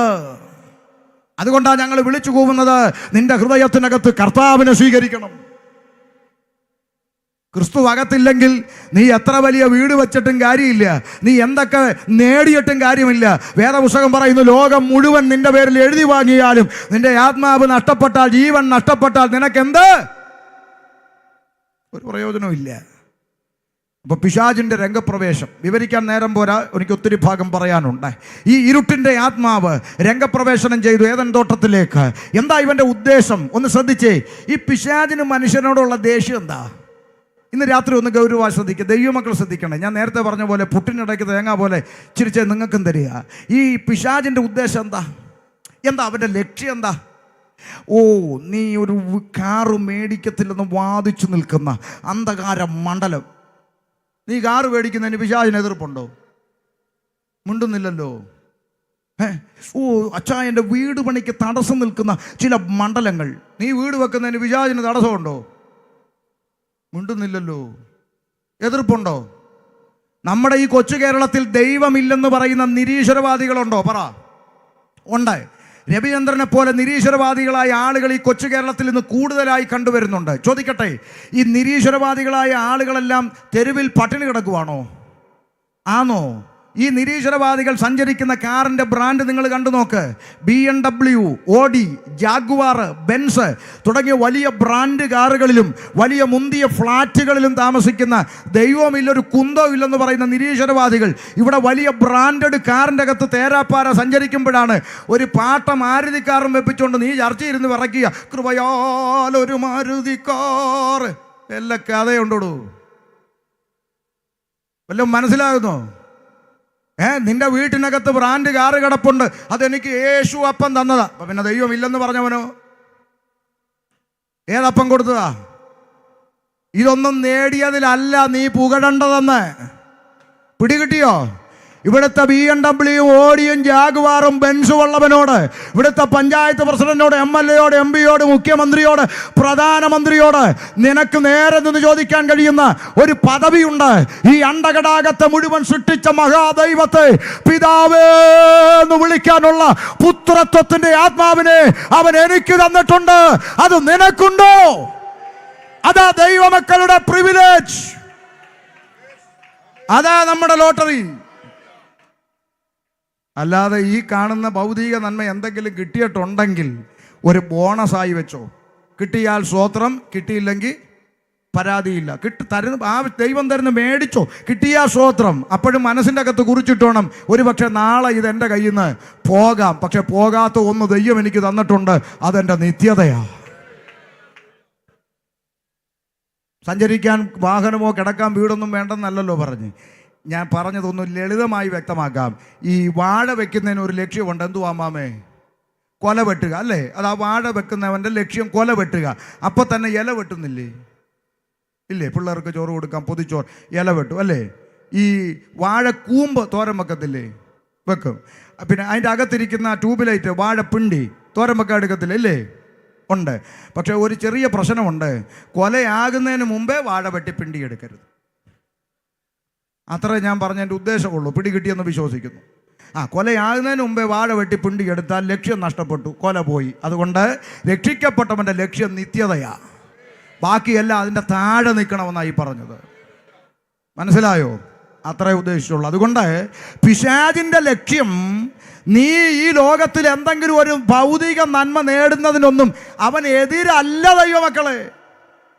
അങ്ങനെ പറഞ്ഞ് നിങ്ങളെ പേടിപ്പിച്ചത് ഇവിടുത്തെ കള്ളപ്രവാചകന്മാരും രോഗശാന്തി തട്ടിപ്പ് രാവുണ്ണിമാരുമാ.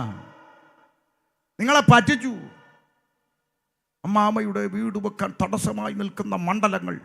ചുമ്മാതമ്മാമേ, ചുമ്മാ കൊണ്ടുപോയി തല വെച്ച് കൊടുക്കല്ലേ. സ്തോത്രം. പറ്റിപ്പായതൊക്കെ ഒരു വലിയ മിറക്കിൾ. പിന്നെ ഇപ്പം പിശാച് പേടിച്ചോടും നിന്റെ അത്ഭുതം കണ്ടിട്ട്. എന്നെ അനക്കമൊന്നുമില്ലല്ലോ. ഞാൻ നിങ്ങളോടൊരു ചോദ്യം ചോദിക്കാം. സാക്ഷാൽ ദൈവമായ യേശുക്രിസ്തുവിൻ്റെ മുമ്പിൽ വന്ന് നെഞ്ചു വിരിച്ചു വെല്ലുവിളിച്ചവൻ ആര്? പിശാച്. 3 കാര്യങ്ങൾ യേശു കർത്താവിനോട് ആവശ്യപ്പെട്ടു. സൺഡേ ക്ലാസ് പറ.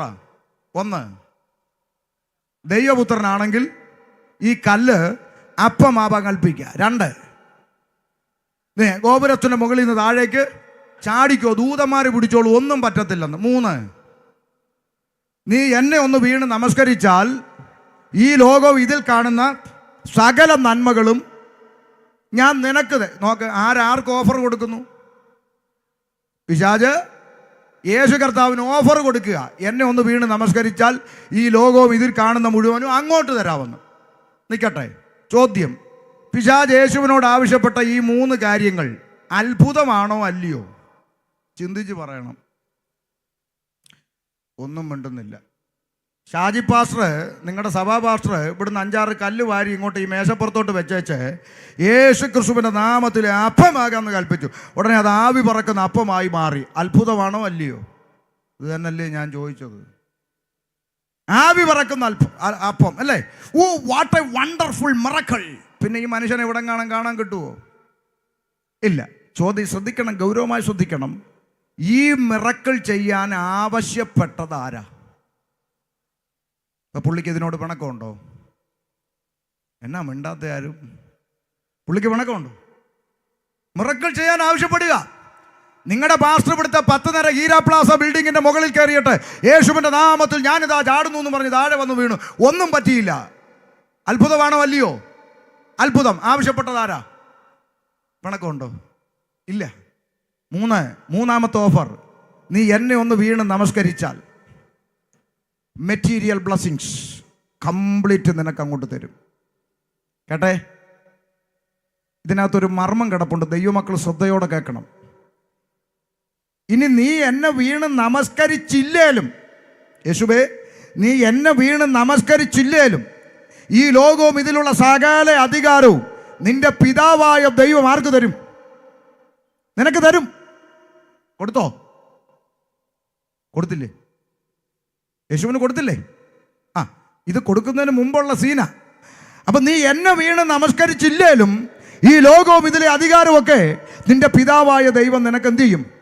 തരും. പക്ഷെ ഞാൻ തരുന്നതും നിന്റെ ദൈവം തരുന്നതും തമ്മിൽ ഒരു വ്യത്യാസമുണ്ട്. നിന്റെ ദൈവം തരുന്നത് എപ്പോഴാ? നീ ഉപവാസം കഴിയണം, എന്നിട്ട് പരസ്യ ശുശ്രൂഷയ്ക്ക് ഇറങ്ങണം. അപ്പോൾ ആളുകൾ നിന്നെ പരിഹസിക്കും, തച്ചൻ്റെ മകനെന്ന് കളിയാക്കും, അപവാദം പറയും, എറിയാൻ കല്ലെടുക്കും, തള്ളിയിട്ട് കൊല്ലാൻ ശ്രമിക്കും, ഒടുവിൽ നിന്നെ പിടികൂടും, നിന്നെ അവർ ചാട്ടവാറിന് അടിക്കും, ശരീരത്തെ മുഴുവൻ ഉഴവുചാല് പോലെ കീറും, നിന്റെ തലയ്ക്കകത്ത് മുൾക്കിരീടം അടിച്ചു കയറ്റും, നിന്റെ മുഖത്ത് മനുഷ്യൻ തുപ്പും, എന്നിട്ട് കൊണ്ടുപോയി കാൽവരിയിൽ നിന്നെ തൂക്കും, അവിടെ നിന്ന് നീ മരിക്കും, നിന്റെ ഭൗതിക ശരീരം കൊണ്ട് ചെന്ന് കല്ലറയിൽ വെക്കും. അവിടുന്ന് പിതാവായ ദൈവം നിന്നെ ഉയർപ്പിച്ചിട്ട് സ്വർഗത്തിലും ഭൂമിയിലുമുള്ള സകല അധികാരവും നിന്റെ കയ്യിലോട്ട് തരും. എപ്പോഴാ? ഈ കണ്ട ദുരിതം മുഴുവൻ അനുഭവിച്ചതിന് ശേഷമാണ് നിന്റെ പിതാവ് ഇത് നിനക്ക് തരാനിരിക്കുന്നത്. പക്ഷെ നീ എന്നെ ഒന്ന് വീണ് നമസ്കരിച്ചേ. അടിയില്ല, ഇടിയില്ല, അപവാദമില്ല, കല്ലേറില്ല, മുൾക്കിരീടമില്ല, ഒന്നുമില്ല. ഇൻസ്റ്റൻ്റായിട്ട് ഞാൻ അങ്ങോട്ട് തരും. ഇൻസ്റ്റൻ്റ് വിടുതൽ. ഇതാ പിശാച് മുന്നോട്ട് വെച്ച ഓഫർ. ഈ ഓഫറാണ് ഈ പിശാചിൻ്റെ അനുകാരികളായിരിക്കുന്ന തങ്കുവും താരുവും ഒക്കെ നിങ്ങളുടെ മുമ്പിൽ വെക്കുന്നത്. ദൈവ കുഞ്ഞുങ്ങൾക്ക് കഷ്ടമില്ല, ദുഃഖമില്ല, അനുഗ്രഹത്തിൻ്റെ കവിഞ്ഞൊഴുക്ക്, സൈക്കിളിൽ വാടാ കാറെ പോകാമെന്ന് പറയുന്ന ഈ പിശാച് പിടിച്ചവന്മാരെല്ലാം ഈ പിശാചിൻ്റെ ഓഫറാണ് മുന്നോട്ട് വെക്കുന്നത്. എന്നാൽ കർത്താവായ യേശുക്രിസ്തു തിരഞ്ഞെടുത്തത് എന്താണെന്ന് ഇന്ന് രാത്രി വെളിപ്പാടുള്ള ദൈവമക്കൾ തിരിച്ചറിഞ്ഞ് വേണം ഇവിടുന്ന് പോകാൻ. കർത്താവ് തിരഞ്ഞെടുത്തത് എന്താ? എൻ്റെ ദൈവം അനുവദിച്ചിട്ട് എനിക്ക് വരുന്ന കഷ്ടവും, എനിക്ക് വരുന്ന അപമാനവും, എനിക്ക് നേരെ വരുന്ന കല്ലേറും, എനിക്ക് വരുന്ന നിന്ദയും, എൻ്റെ ശരീരത്തിലേൽക്കുന്ന ഉപദ്രവവും, ഇതെല്ലാം എൻ്റെ ദൈവം അനുവദിച്ചു തരുന്നതെല്ലാം അനുഭവിച്ചിട്ട് ലഭിക്കുന്ന നന്മ മതി. യേശു തെരഞ്ഞെടുത്ത അതാ ദൈവമക്കളെ. ദൈവ കുഞ്ഞുങ്ങൾക്ക് കഷ്ടമുണ്ടെന്ന് കരുതി ഭാരപ്പെടരുത്. സ്തോത്രം. ഈ കഴിഞ്ഞ ദിവസം ഒരു മൂത്ത ഉപദേശി പറഞ്ഞു, കഷ്ടത ശാപത്തിൻ്റെ ലക്ഷണമാണെന്ന്. ഞാൻ ആരെയും പേരൊന്നും പറയുന്നില്ല, അതൊക്കെ നിർത്തി. ഒരു കാര്യം ഞാൻ ദൈവമക്കളോട് പറയാം. അപ്പോസ്തലനായ പൗലോസ്ലീഹ തിമോത്തിയോസിനോട് പറഞ്ഞു, മകനെ തിമോത്തിയോസേ, നീ ക്രിസ്തുയേശുവിൻ്റെ നല്ല ഭടനായി എന്നോട് ചേർന്ന് കഷ്ടം സഹിക്കാം. അപ്പോൾ മറ്റേ ഉപദേശിയുടെ ഭാഷയിൽ പറഞ്ഞാൽ പൗലോസ് ശാപത്തിലായി, ഇനി തിമോത്തിയോസേ നീയും കൂടെ എൻ്റെ കൂടെ ശാപത്തിലായിക്കോ. ഇതൊക്കെ ആരോട് പറയാനാ? പോട്ടെ, വിഷയം മാറണ്ട. ഇപ്പൊ ചുരുക്കി പറഞ്ഞാൽ, ഈ ഇരുട്ടിന്റെ ആത്മാവ് രംഗപ്രവേശനം ചെയ്തതിന്റെ പിന്നിൽ ഒറ്റ ഉദ്ദേശമുള്ളൂ. നീ ഈ ലോകത്തിലെ ഒരു ഭൗതിക നന്മ നേടുന്നതിനും അവൻ എതിർപ്പില്ല. അവൻ ഒറ്റ കാര്യത്തിലെ എതിർപ്പുള്ളൂ. നീ ദൈവത്തെ അറിയരുത്, നീ ദൈവത്തോട് അടുക്കരുത്, നീ ദൈവവുമായി ചേർന്നിരിക്കുന്ന അനുഭവം ഉണ്ടാകരുത്. അത് മാത്രമാണ് അവന് വിരോധം. മനസ്സിലായോ? നിങ്ങളൊന്ന് ചിന്തിച്ചു നോക്കിയേ. ചുമ്മാ ഒരു രസകരമായ ഒരു കാര്യം പറയും. നിങ്ങൾ നിങ്ങളുടെ ഭാര്യയും മക്കളും ഒക്കെ ആയിട്ട് വയനാട്ടിലൊരു ടൂറ് പോയി. അപ്പോൾ പിള്ളേർ പറഞ്ഞു, സ്വിമ്മിംഗ് പൂളുള്ള ഹോട്ടൽ എടുക്കണം പപ്പ താമസിക്കാനെന്ന് പറഞ്ഞു. ശരി, സ്വിമ്മിംഗ് പൂളുള്ള ഹോട്ടൽ എടുത്തു. കൂടെ വന്ന കുടുംബക്കാരും ബന്ധുക്കാരും രാവിലെ സ്വിമ്മിംഗ് പൂളിനകത്തോട്ട് അങ്ങോട്ട് കയറി കിടന്നു. പോത്ത് കിടക്കുന്ന പോലെ 5 മണി വരെ സ്വിമ്മിംഗ് പൂളിൽ കിടന്ന് മുങ്ങി പൊങ്ങി അവിടെ കിടന്നു. കൂടെ വന്ന ഒറ്റ കുടുംബക്കാർക്ക് എന്തെങ്കിലും പ്രശ്നമുണ്ടോ? ഇല്ല. എന്നാൽ അതേ സ്വിമ്മിംഗ് പൂളിൽ അതുവഴി പോയ ഒരു ഉപദേശി വന്ന് പിതാവിൻ്റെയും പുത്രൻ്റെയും പരിശുദ്ധാത്മാവിൻ്റെ നാമത്തിൽ ഒരു പ്രാവശ്യം കുളിപ്പിക്കാൻ ശ്രമിച്ചാലോ? ചിന്തിക്കാൻ വേണ്ടി പറയുക. 10 മണി തൊട്ട് 5 മണി വരെ പോത്ത് പോലെ കിടന്ന് മുങ്ങി ഇരുന്നപ്പോൾ ഇല്ലാത്ത പ്രശ്നം ഒരൊറ്റ നിമിഷത്തെ കുളിയിൽ വരുന്നെങ്കിൽ അതിൻ്റെ അകത്ത് എന്തോ ഒരു പ്രത്യേകത ഉണ്ട്. ഇത്രയധികം വിഷയം അതിൻ്റെ പേരിൽ ഉണ്ടാകണമെങ്കിൽ അവൻ എന്തോ പേടിക്കുന്നുണ്ട്. അവൻ്റെ കയ്യിൽ നിന്ന് പിടിവിട്ടു പോകുന്ന ഒരു രംഗത്തിലേക്കാണ് വരുന്നതെന്ന് അവൻ അറിയാം.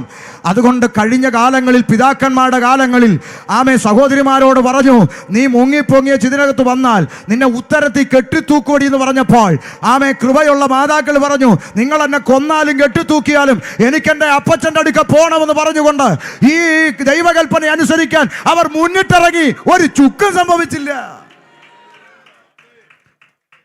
അവൻ ഭയപ്പെടുന്നത് ഒന്നിനേ ഉള്ളൂ, നീ ദൈവത്തിൻ്റെ അടുക്കലേക്ക് പോകരുത്. ബാക്കി എന്തും നീ നേടിക്കോ. നീ വീട് വെച്ചോ, അവൻ എതിർപ്പില്ല.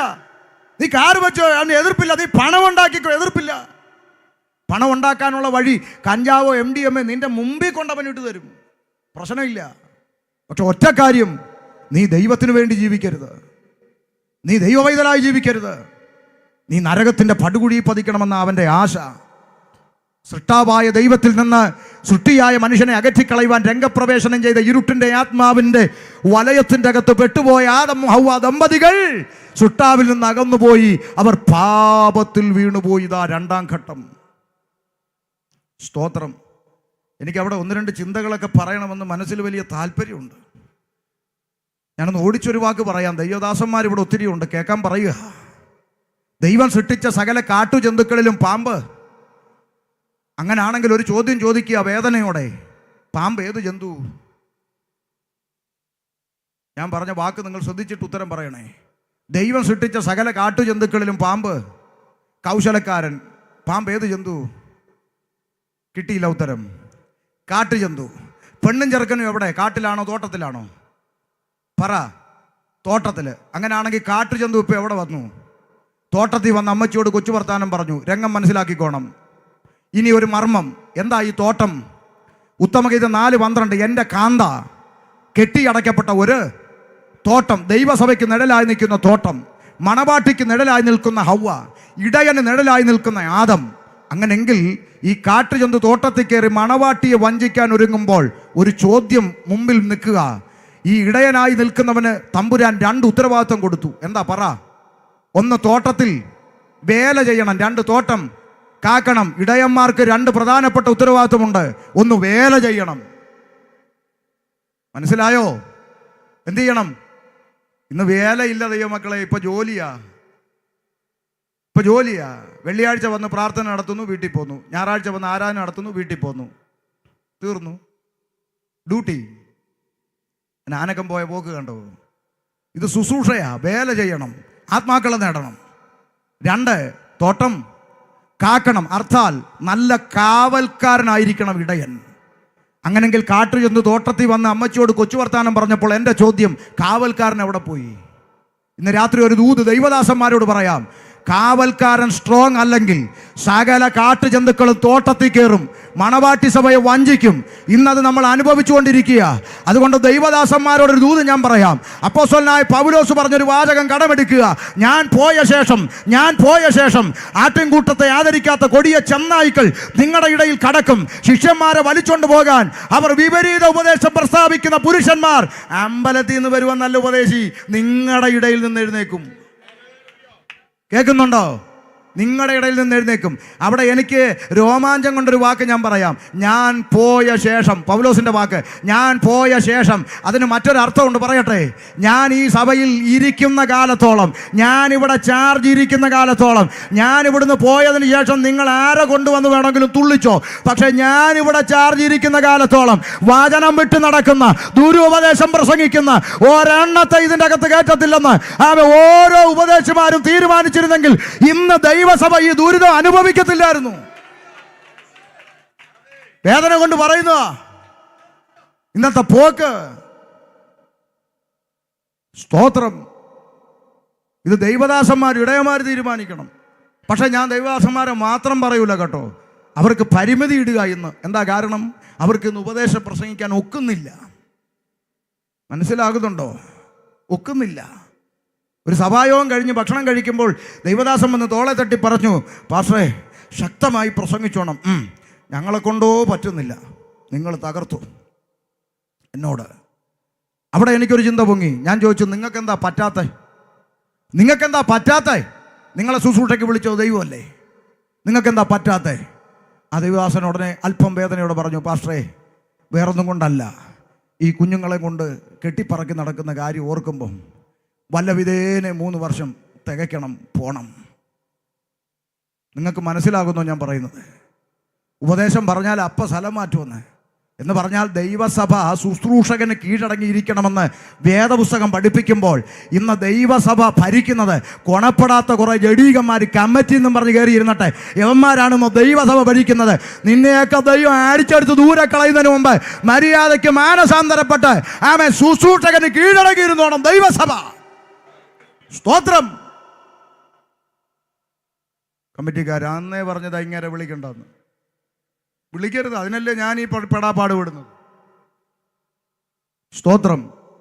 നിങ്ങൾ മനസ്സിലാക്കണം ദൈവമക്കളെ, ലേഖനങ്ങളിൽ പ്രത്യേക 2 പദമുണ്ട്. ഒന്ന്, നന്നായി ഭരിക്കുന്ന, പറ, നന്നായി ഭരിക്കുന്ന മൂപ്പന്മാരെ. അപ്പൊ സഭ മൂപ്പന് നന്നായി ഭരിക്കുന്നവരായിരിക്കണം ഇടയൻ. 2, നിങ്ങളെ നടത്തുന്നവരെ അനുസരിച്ച് കീഴടങ്ങിയിരിക്കണം. കണ്ടോ?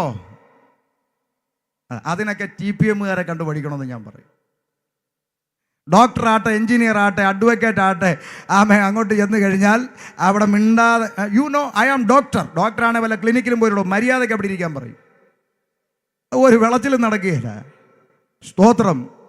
നാളെ ഒരുത്തൻ IPC വേണമെങ്കിൽ അവിടെ ചെന്നു, TPM അവിടെ ചെന്ന് കയറി വെച്ച് ആൾ കളിക്കാൻ അവിടെ ചെന്നേച്ച് 1 ലക്ഷം രൂപ ഉപദേശിയുടെ മൂപ്പൻ്റെ കയ്യിലോട്ട് കൊടുത്തേച്ച് കെട്ടിടത്തിൻ്റെ പണിക്ക് വേണ്ടി ഇരിക്കട്ടെ എന്ന് പറഞ്ഞു.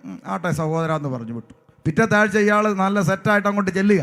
ഇങ്ങനെ വിചാരിച്ചു നമ്മുടെ ഇടയിൽ പറയുന്ന പോലെ നമ്മുടെ ജോസഫ് ചായൻ 1 ലക്ഷം രൂപ എന്ന് വിറപ്പിക്കുമെന്ന്. അവിടെ ഒന്നും വിറപ്പിക്കത്തൊന്നുമില്ല, അവരാരും മൈൻഡ് ചെയ്തില്ല. പിറ്റത്തെ ആഴ്ച ഇങ്ങനെ വിചാരിച്ച് അവിടെ കണ്ട് പറയുമെന്ന് ചെന്നിരുന്നു, പറഞ്ഞില്ല. പിന്നെ ഇങ്ങ് പോരുന്നു. 2-ാമത്തെ ആഴ്ച ചെന്നിട്ടും പറഞ്ഞില്ല. അപ്പം 3-ാമത്തെ ആഴ്ച ചെന്നപ്പോൾ ഇങ്ങനെ വിചാരിച്ചു ഇനി മറന്നു പോയോണ്ടോ. ഇപ്പം സാക്ഷ്യം പറയാനായിട്ട് പുള്ളി എഴുന്നേറ്റിട്ട് തന്നെത്താൻ പറഞ്ഞു, കൃപയാൽ എളിയവനും പുഴുവുമായ അടിയനെ കൊണ്ട് നമുക്ക് ഈ കിട്ടുന്നത് മേടിച്ച് ജീപ്പയിലിട്ട് കഴിഞ്ഞാൽ പിന്നെ നമുക്കൊന്നും പറയാൻ പറ്റത്തില്ലല്ലോ. സ്തോത്രം. ഞാനും ഈ ചിലതിനെ വിമർശിച്ച് സംസാരിച്ചപ്പോൾ ഇവിടുത്തെ കേരളത്തിലെ അറിയപ്പെടുന്നൊരു വലിയ പുള്ളിയുടെ ഡ്രൈവറെ 3 പ്രാവശ്യം എൻ്റെ വീട്ടിൽ വിട്ടു. 3 പ്രാവശ്യം എൻ്റെ എന്തിനാ വിട്ടെന്നറിയോ? ഞങ്ങളുടെ ബ്രദറിന് ഷമീർ പാസ്റ്റർ കൂടെ ഒരു ഡിന്നർ കഴിക്കണമെന്ന് ആഗ്രഹമുണ്ടെന്ന് എൻ്റെ കൂടെ. ഞാൻ പറഞ്ഞു അങ്ങനെ ഒരു സീൻ ഹിന്ദി സിനിമയെ പോലും കാണിച്ചിട്ടില്ല, പൊക്കോളാൻ പറഞ്ഞു. ഞാനീ ഗുരുപദേശകന്മാരുടെ കൂടെ ഡിന്നർ ചുമ്മാ ഒന്ന് മൂളിയെങ്കിൽ നമുക്കും സ്ഥാനമാനങ്ങളും ആവശ്യമുള്ളിടത്തൊക്കെ എത്താൻ ദൈവമക്കളെ. ഒരു കാര്യം മനസ്സിലാക്കിക്കോണം, ഇതെല്ലാം കിട്ടിയിട്ട് മേപ്പോട്ട് ചെല്ലുമ്പോൾ നിത്യത നഷ്ടപ്പെട്ടാൽ ഇവിടെ ആരുടെ കൂടെ നിന്ന് എന്തൊക്കെ സിന്താപ വിളിച്ചാലും ഈങ്കില വിളിച്ചാലും മേപ്പോട്ട് പോകാതിരുന്നാൽ ഒരു പ്രയോജനവും ഇല്ലെന്ന് മനസ്സിലാക്കിക്കോണം. അത്ര മാത്രമേ ഞാനിപ്പോൾ പറയുന്നുള്ളൂ. ദൈവസഭ ഭയപ്പെടണത് ഹാമാനെയല്ല, ദൈവത്തെയാണ്. ഇപ്പം ഹാമാനാ തീരുമാനിക്കുന്നത് ആരെവിടെ പോകണം, എന്ത് ചെയ്യണം, ആര് പ്രസംഗിക്കണമെന്ന് പറഞ്ഞ് ഗുണപ്പെടാത്തൊരു ഹാമാൻ ഇരിപ്പുണ്ട്. ബാക്കി ഞാൻ ഉപവാസ പ്രാർത്ഥനയ്ക്ക് പറയാം. അതുകൊണ്ട് ഇത്രയും കാര്യങ്ങൾ ശ്രദ്ധിച്ചു. സൃഷ്ടാവായ ദൈവത്തിൽ നിന്ന് സൃഷ്ടിയായ മനുഷ്യനെ അകറ്റിക്കളയുവാനായിട്ട് രംഗപ്രവേശനം ചെയ്ത ഇരുട്ടിൻ്റെ ആത്മാവ് വഞ്ചിച്ചു, മനുഷ്യനെ തെറ്റിച്ചു. വേദപുസ്തകം പറയുന്നു, ഏകനാൽ പാപവും പാപത്താൽ മരണവും ലോകത്തിൽ പ്രവേശിച്ചു, ആദാമ്യ പാപം നിമിത്തം. പത്രം എടുത്ത് അങ്ങോട്ട് വായിച്ച് നോക്കിയാൽ കാണാം നാട്ടിൽ പാവിയുണ്ടോ ഇല്ലയോ. മനസ്സിലായോ? നാളെ ഒരുത്തരം പറഞ്ഞു ഇവിടെ മനുഷ്യനൊന്നും പാവിയല്ല, പാവിയൊന്നും വെറുതെ ചുമ്മാ മനുഷ്യന്മാരെ വിളിക്കുക. ഉപദേശിമാർ വാ തുറന്നാൽ മനുഷ്യരെ വിളിക്കുക എന്തുവാ? പാവിയാന്ന്. മനുഷ്യൻ പാവിയല്ലെന്ന് ചിന്തിക്കുന്ന ആരെങ്കിലും ഈ ചെന്നിത്തല എണ്ണക്കാട് ദേശത്തുണ്ടെങ്കിൽ ഇന്ന് രാത്രി കട അടച്ചു പോകുമ്പം കടയ്ക്ക് പൂട്ടിടരുത്. നാളെ രാവിലെ അറിയാം ഇവിടെ പാവിയുണ്ടോ ഇല്ലയോ.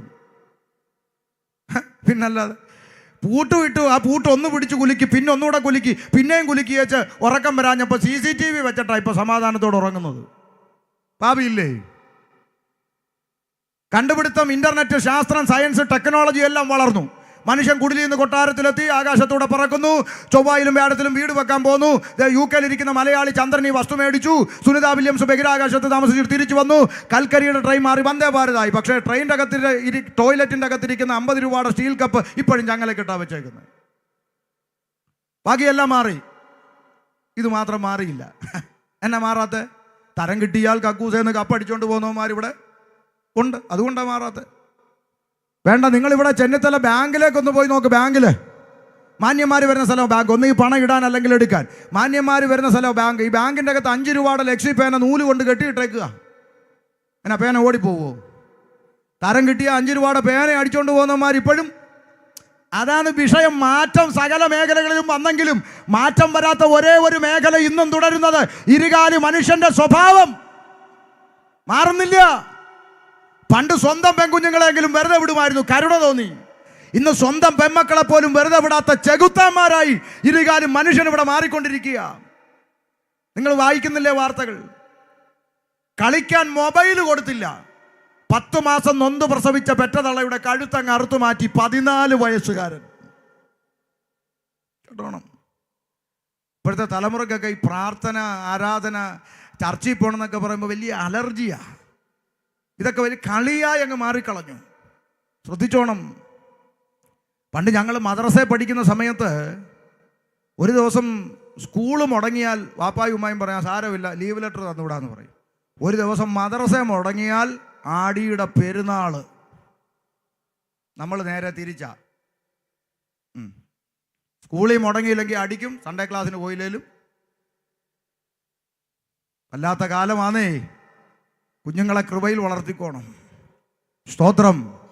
അപ്പൊ ചിന്തിച്ചേ, മാറ്റം വരാത്തൊരു മേഖലയാ മനുഷ്യൻ. എന്തുകൊണ്ട്? അവന്റെ അകത്ത് പാപം പ്രവേശിച്ചു. അടുത്ത രംഗം നമ്മൾ കാണുന്നത് എന്താ? പാപത്തിൽ വീണുപോയ മനുഷ്യന്റെ മുമ്പിൽ സ്വർഗത്തിലെ ദൈവം ന്യായപ്രമാണം കൊടുത്തു. എന്താ ന്യായപ്രമാണം? മോശ മുഖാന്തരം മനുഷ്യന്റെ മേൽ കൊടുത്ത പ്രമാണം. എന്തിനാ ഇത് കൊടുത്തേ? രണ്ട് കാര്യമുണ്ട്. ഒന്ന്, തെറ്റും ശരിയും തിരിച്ചറിയണമെങ്കിൽ മനുഷ്യന്റെ മുമ്പിൽ നിയമം വേണം. യോഗം കഴിഞ്ഞ് ഇവിടുന്ന് പോകുന്ന നിങ്ങൾ ബൈക്ക് എടുക്കുന്നവർ തലേ ഹെൽമെറ്റ് വെക്കും, കാർ എടുക്കുന്നവർ സീറ്റ് ബെൽറ്റ് പിടിച്ചിടും. എന്തിനാ? ഇവിടെ ഒരു നിയമം ഉണ്ടെന്നുള്ള ബോധമുള്ളത് കൊണ്ടാണ്. മനുഷ്യന്റെ മുമ്പിൽ ഇല്ലാതിരുന്ന നിയമം മോശ മുഖാന്തരം കൊടുത്തു. തെറ്റെന്ത്, ശരിയെന്ത്, എന്ത് ചെയ്യണം, എന്ത് ചെയ്യരുത്, എങ്ങനെ ജീവിക്കണം, എങ്ങനെ ജീവിക്കരുത് എന്ന കാറ്റഗറി തിരിച്ചെഴുതി അങ്ങോട്ട് കൊടുത്തു. പക്ഷെ മനുഷ്യനാരാമോൻ പ്രമാണം കൈ വെച്ചേച്ച് പിന്നെയും പാപം ചെയ്യാൻ തുടങ്ങി. നമ്മുടെ നാട്ടിലെ ചില ക്രിസ്ത്യാനികളെ പോലെ. മനസ്സിലായില്ല? മറിയാമ്മ ഒരു ഫ്രിഡ്ജ് മേടിച്ചു. മറിയാമ്മയ്ക്ക് കിട്ടി ഒരു യൂസേഴ്സ് മാനുവൽ. ഫ്രിഡ്ജിൻ്റെ കൂടെ ഉപയോഗിക്കേണ്ടുന്ന വിധം. വാച്ചിൻ്റെ കൂടെ കിട്ടും, മൊബൈലിൻ്റെ കൂടെ കിട്ടും. മെഡിക്കൽ സ്റ്റോറിൽ നിന്ന് 10 രൂപയുടെ എലിവേഷം മേടിച്ച് അതിൻ്റെ അകത്തും ചുരുട്ടി വെച്ചിരിക്കും, ഉപയോഗിക്കേണ്ടുന്ന വിധം. മറിയാമ്മ ഈ ബുക്കിലെറ്റ് കൊണ്ടുവന്ന് ഫ്രിഡ്ജിൻ്റെ തലയെ വെച്ചു, കമ്പിളി തുണി പിടിച്ച് അതിൻ്റെ മേലെ ഇട്ടു. 2-3 ദിവസം കഴിഞ്ഞപ്പോൾ ഫ്രീസറിൻ്റെ അകത്ത് ഐസ് കട്ട പിടിച്ച് നിറഞ്ഞു. പുതിയ ഫ്രിഡ്ജല്ലേ. ഇപ്പം മറിയാമ്മ അടുക്കളയിൽ പോയി പിച്ചാത്തി എടുത്തുകൊണ്ട് വരും ഐസ് കുത്തി ഇളക്കാൻ. കൊച്ചുമോൻ അവിടെ നിൽപ്പുണ്ട്. ഏത് കമ്പ്യൂട്ടർ യോ അവൻ ചോദിച്ചു, അമ്മാമ്മ പിച്ചാത്തിയും കൊണ്ട് എവിടെ പോന്നു? എടാ ഐസ് കട്ട പിടിച്ചു കുത്തി ഇളക്കാനെന്ന്. എൻ്റെ പൊന്നമ്മാമേ, ആ പുസ്തകം എന്ത് ചെയ്യേ? ഏത് ഈ ഫ്രിഡ്ജിൻ്റെ കൂടെ കിട്ടിയ പുസ്തകം എന്ത് ചെയ്യുന്നു? ആ പുസ്തകം ഫ്രിഡ്ജിൻ്റെ തലയിൽ ഇരിപ്പുണ്ട്. അമ്മാമേ, വല്ലപ്പോഴും എങ്കിലും അതെടുത്തൊന്ന് വായിക്ക്. എന്നാടാ? ഈ ഫ്രീസറിൻ്റെ അകത്ത് ഗ്യാസ് നിറച്ച കുഴലുകൾ ഇങ്ങനെ പോകുന്നുണ്ട്, അതുകൊണ്ടാണ് ഇത് തണുക്കുന്നത്. അപ്പോൾ മുനയുള്ള പിന്നോ പിച്ചാത്തി കമ്പി സൂചി ഒന്നും കൊണ്ട് ഇതിനകത്ത് കുത്തരുത്. അതിനകത്ത് ഹോള് വീണ് കഴിഞ്ഞാൽ ഗ്യാസ് ലീക്കാവും, പിന്നെ ഇത് വർക്ക് ചെയ്യത്തില്ലെന്ന്. അതുകൊണ്ട് അത് ഓഫ് ചെയ്ത് അത് അലിച്ചു കളയണമെന്നാ അമ്മാമ്മ. വല്ലപ്പോഴും എങ്കിലും ആ പുസ്തകം എടുത്തൊന്ന് വായിക്കണമെന്ന്. ഉടനെ അമ്മാമ്മ പറഞ്ഞ മറുപടി കേൾക്കണോ? പിന്നെ പുസ്തകത്തിൽ അങ്ങനെ എന്തെല്ലാം എഴുതി വെക്കും. ഞാനിത് ഇന്നും ഒന്നുമല്ലേ തുടങ്ങിയ കൂത്തല്ല, ഞങ്ങളുടെ വലിയപ്പച്ചൻ്റെ കാലം തൊട്ടുള്ള കൂത്തായി കൂത്ത്. ഇങ്ങനെ കൂത്തു. കൂത്ത്. ഇതാ ഇന്നത്തെ ക്രിസ്ത്യാനിയും പറയുന്നത്. അമ്മാമേ, ബൈബിളിൽ ഇത് എന്തോന്നു? പിന്നെ ബൈബിള് അങ്ങനെ എന്തെല്ലാം പറയും. ബൈബിൾ എടുത്ത് ഷോക്കേഴ്സിൽ വെച്ച് കറണ്ട് ചാർജിൻ്റെ കോപ്പിയും കരമടച്ചതിൻ്റെ രസീതും തൊഴിലുറപ്പിൻ്റെ ചീട്ടും നോട്ടീസും ചെമ്പരത്തിപ്പൂവും പറിച്ചിട്ട് ചന്ദനത്തിരിയും കത്തിച്ച് പുകച്ച് പുസ്തകം എടുത്ത് ഷോക്കേഴ്സിൽ വെച്ച് റോഡിൽ കൂടെ ഓലക്കാലും പിടിച്ചുകൊണ്ട് നടക്കുക. ഞങ്ങളുടെ നാട്ടിലെ കാര്യമാണ്. നീ ഒരു പെന്തക്കോസുകാരൻ്റെയും വാക്ക് കേൾക്കണ്ട. നീ വീട്ടിനകത്തൊരിക്കും വേദപുസ്തകം എടുത്ത് വായിക്കുക. അതിൻ്റെ അകത്തുണ്ട് കാര്യം. സ്തോത്രം.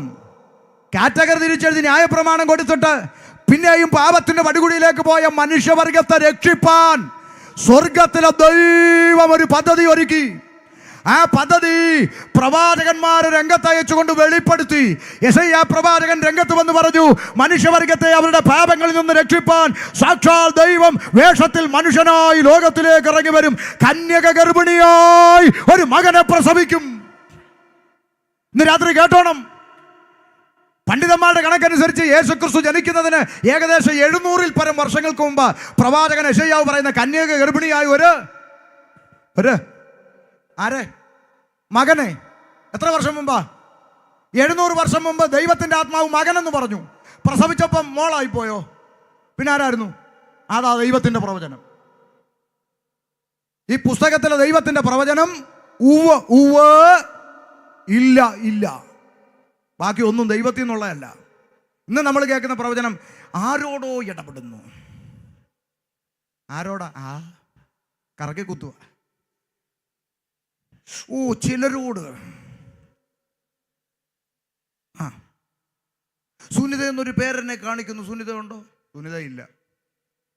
സുനിതയോട് ബന്ധപ്പെട്ട ആരെങ്കിലും ഉണ്ടോ? അതുമില്ല. സുനിത എന്ന പേരിന് വേണ്ടി പ്രാർത്ഥിച്ചുകൊണ്ടിരിക്കുന്ന ആരെങ്കിലും എവിടെങ്കിലും വിട്ടൊന്ന് കൊള്ളിക്കാനാ? ദൈവത്തിൻ്റെ പ്രവചനം ഉവ്വ് ഉവ്വ്, ഇല്ല ഇല്ല. ദൈവിക കൃപാവര ശുശ്രൂഷകളെല്ലാം ഇന്നും ഉണ്ട്. പക്ഷേ കള്ളനോട്ടും നല്ല നോട്ടും തിരിച്ചറിയണമെന്നാണ് ഈ പറയുന്നത്. സ്തോത്രം. മനസ്സിലായോ? കള്ളമ്മ ബി ബി ബി ബി ബാബു ഉണ്ട്, രാജൻ ഇങ്ങനെ വിളിക്കുന്നത് കേട്ടിട്ടില്ലേ? എടാ, വിക്കനായ മോശ ദൈവകരത്തിൽ എടുക്കപ്പെട്ടപ്പോൾ വിക്ക് മാറി ഒരു കൂട്ടം ജനത്തെ നടത്തി. ഇവന്മാരൊക്കെ ദൂത് പറയുമ്പം വിക്കുക. സ്വർഗത്തിലെ ദൈവം ഒന്നാം തരം പേര് പറഞ്ഞ് ദൂത് പറഞ്ഞിട്ടുണ്ട് ബൈബിളിൽ. വിളിച്ചില്ലേ സക്കായി എന്ന്? വിളിച്ചില്ലേ? പിന്നെ നേരത്തെ പറഞ്ഞു വെച്ചോ, നാളെ ഞാൻ യെരിഹോവിൻ്റെ അടുത്തൂടെ വരും, നീ മരത്തെ കയറി അങ്ങോട്ട് ഞാൻ അഡ്ജസ്റ്റ് ചെയ്ത് വിളിക്കും, നീ ഇറങ്ങി, ഇങ്ങനെ വല്ലതും പറഞ്ഞോ? ഒന്നും പറഞ്ഞില്ല. നേരെ മരത്തിൻ്റെ കീഴിലെത്തി ഒറ്റ വിളിയാ, സക്കായി. ഓ, എന്നാ രോമാഞ്ചം അല്ലേ? അതാ ദൂത്.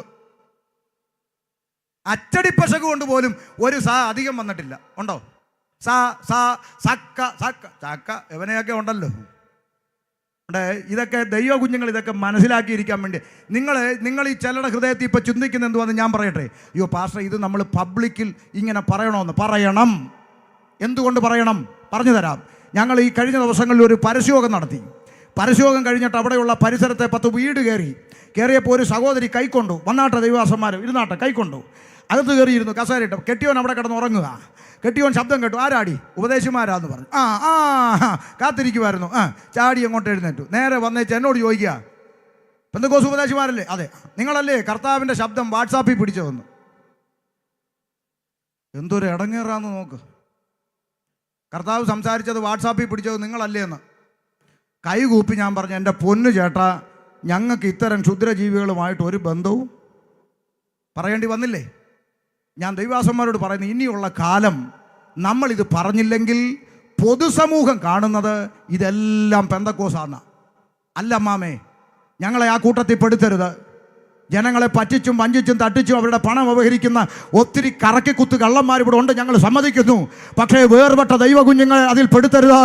കർത്താവിൻ്റെ വരവിനായി വിശുദ്ധിയും വേർപാടും സൂക്ഷിച്ച് ആത്മാർത്ഥതയോടെ അലഞ്ഞു തിരിഞ്ഞ് കർത്താവിൻ്റെ വേല ചെയ്ത് ഒരാത്മാവിനെ നേടിയെടുക്കാൻ പൊടിയും പുകയും സഹിച്ച് സുവിശേഷ വിരോധികളുടെ ആക്രമണമേറ്റ് സ്വന്തമായി ഇന്നും ഒരു കിടപ്പാടം സ്വന്തം കുഞ്ഞുങ്ങൾക്ക് ഉണ്ടാക്കി കൊടുക്കാൻ കഴിയാതെ സഭാ ഹോളുകൾ പണിത് മാറി മാറി സഞ്ചരിക്കുന്ന ഒരു കൂട്ടം ദൈവദാസന്മാരും ദൈവ കുഞ്ഞുങ്ങളുമുണ്ട്.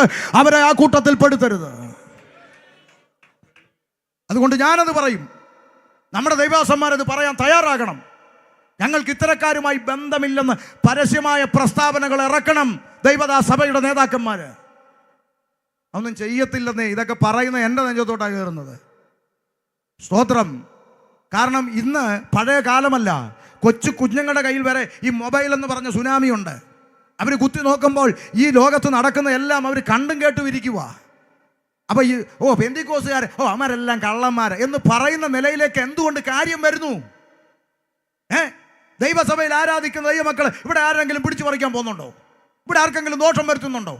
എന്തെങ്കിലും ദോഷം സമൂഹത്തിന് ഉണ്ടാക്കുന്നുണ്ടോ? എന്നിട്ട് ഇവന്മാരെല്ലാം കള്ളന്മാരെന്ന് പറഞ്ഞ് ആരെ ചൂണ്ടിയാ? ഈ കച്ചവടക്കാരന്മാരെ ചൂണ്ടിയാ നമ്മളെ വിലയിരുത്തുന്നത്. അതുകൊണ്ട് ദൈവമക്കൾ ഇത് പറയണം ഇനിയുള്ള കാലം. എനിക്ക് വലിയ വേദനയുണ്ട് കേട്ടോ. ഒരു വരിയും കൂടെ ഞാൻ ആ ഭാഗം പറയും. ബാക്കി തിരിച്ചു ഒരു വരിയും കൂടെ പറയും. ഞാൻ നമ്മുടെ IPC പ്രസ്ഥാനത്തിൻ്റെ അല്ലെങ്കിൽ AG അല്ലെങ്കിൽ ചർച്ച കൂടെ നമ്മുടെ പ്രസ്ഥാനത്തിൽ ഓരോ ഞായറാഴ്ച ഈ പാവപ്പെട്ട ദൈവദാസന്മാർ ലോക്കൽ സഭയിൽ വരുന്ന വിശ്വാസികളെ എങ്ങനെയെങ്കിലും അവർ തെറ്റിപ്പോകാതിരിക്കാൻ പറയുക. അപ്പുറം ഇപ്പുറമൊക്കെ കൾട്ടുകളുണ്ട്, വിപരീത ഉപദേശക്കാരുണ്ട്.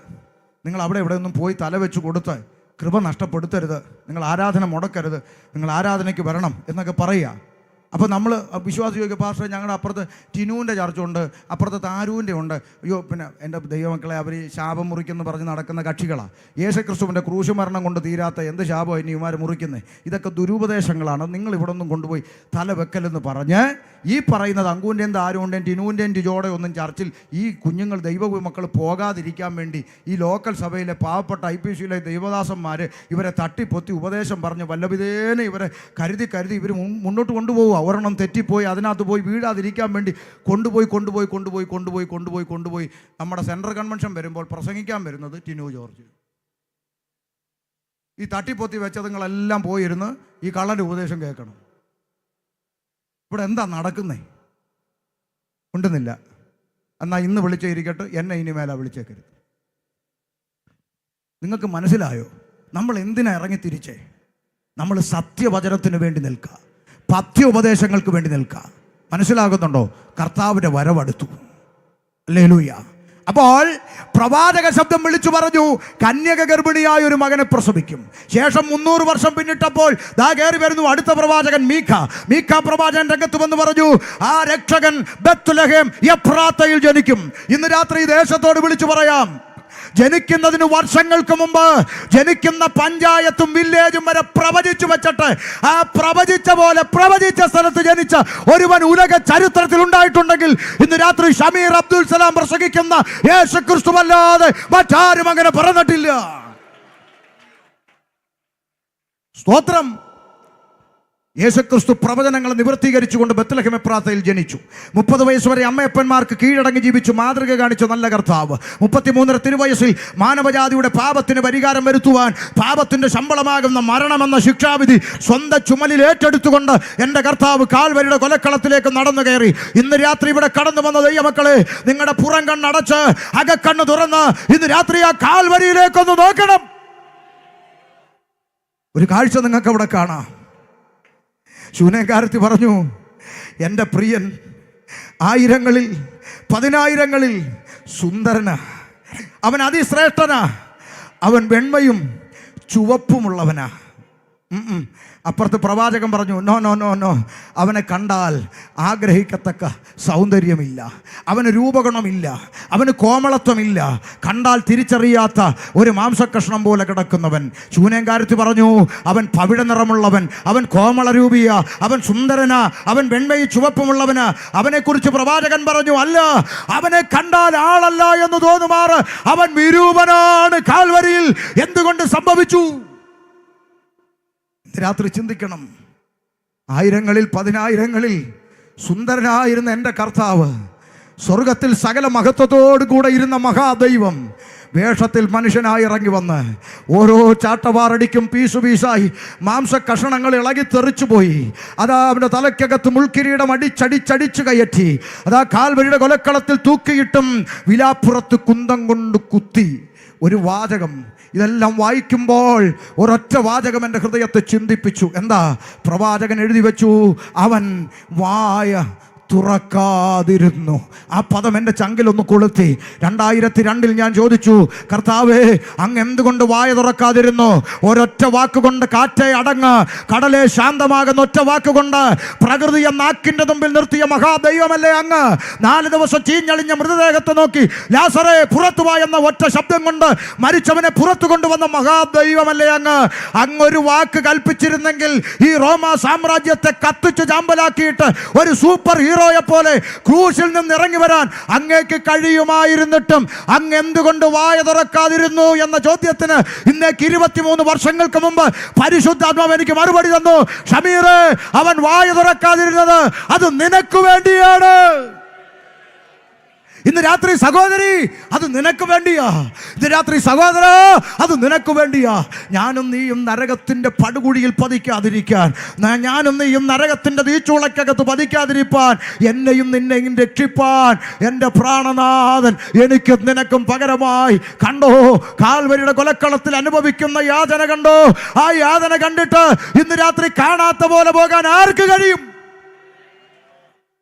എൻ്റെ ഉള്ളം എന്നോട് ചോദിച്ചു, 6 മാസം സ്നേഹിച്ച പെണ്ണിന് വേണ്ടി ചെറുക്കൻ റെയിൽവേ ട്രാക്കിൽ ചാടുന്ന ഈ കാലത്ത്, 6 മാസം സ്നേഹിച്ച ചെറുക്കന് വേണ്ടി പെണ്ണ് കയറെ തൂങ്ങുന്ന ഈ കാലത്ത്, അവസാനത്തെ തുള്ളി രക്തം വരെ ഒഴുക്കി തന്ന് സ്വന്തം പ്രാണനെ പകരമായി വിട്ടു തന്ന് കാൽവരിയുടെ കൊലക്കളത്തിൽ എന്നെയും നിന്നെയും പ്രേമിച്ച ആ കാൽവരിയിലെ പ്രേമത്തിന്റെ മുമ്പിൽ, ആ സ്നേഹത്തിന്റെ മുമ്പിൽ ഇന്ന് രാത്രി നീ എന്ത് പകരം കൊടുക്കും? പറ.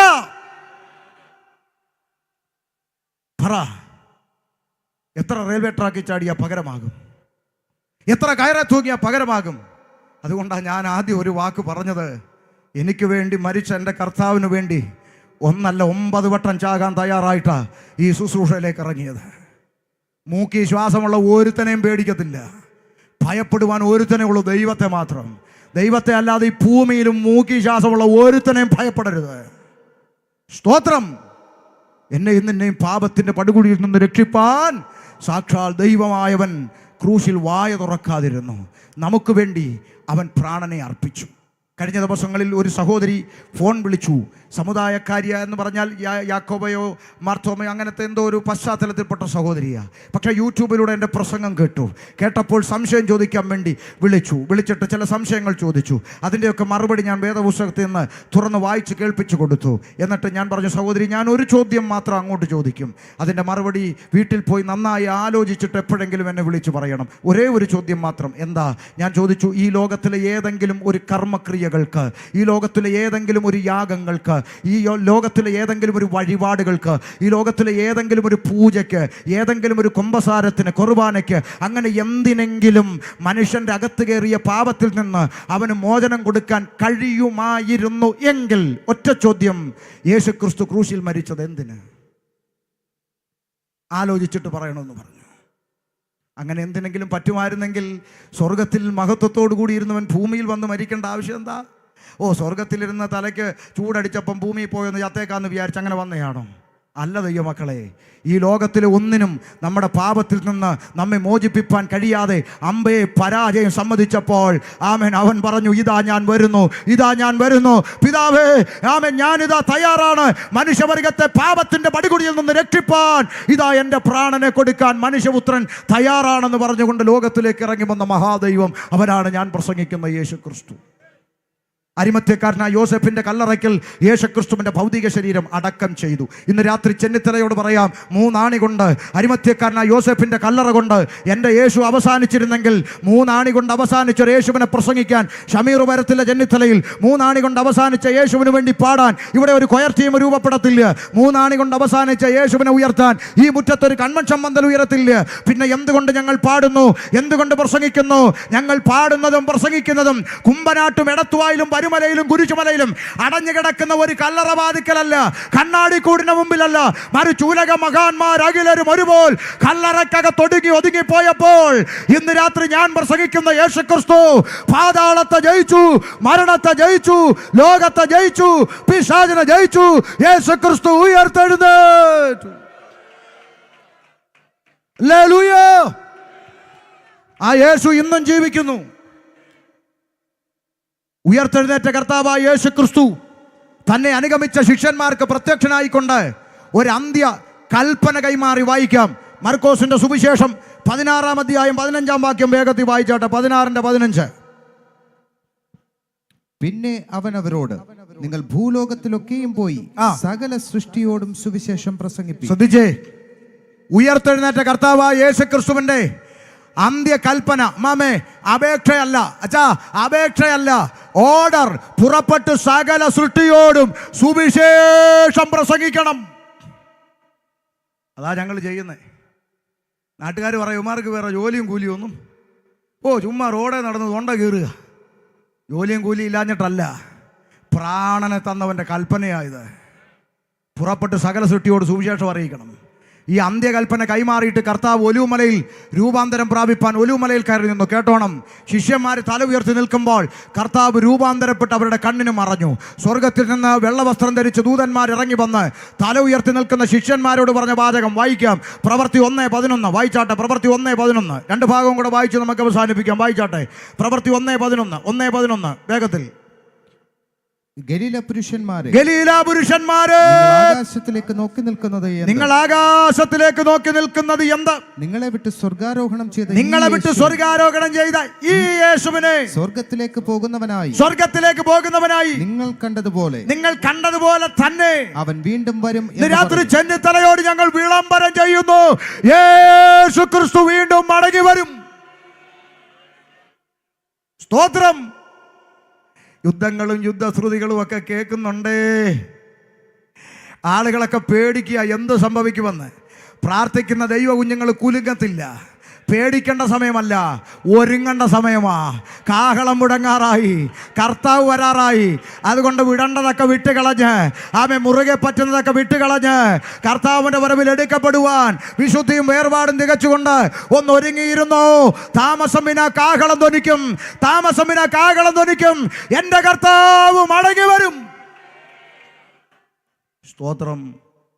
ഈ ദൂതന്മാരുടെ പ്രവചനം കേട്ട ശിഷ്യന്മാർ എന്ത് ചെയ്തു എന്നുള്ളതും കൂടെ നമ്മൾ അവസാനിപ്പിക്കാൻ പോകുന്ന. വായിച്ചാട്ടെ, താഴോട്ട് വായിച്ചാട്ടെ. പുസ്തകത്തിൽ എല്ലാവരും ശ്രദ്ധിച്ചു നോക്കണം. ഇത് അങ്ങനെ തന്നെ ആണോ അതോ പെന്തിക്കോസുകാർ കയ്യെന്നിട്ട് പറയുന്നതാണോ എന്ന് പുസ്തകത്തെ നോക്കിക്കോണം. വായിര് താഴോട്ട്.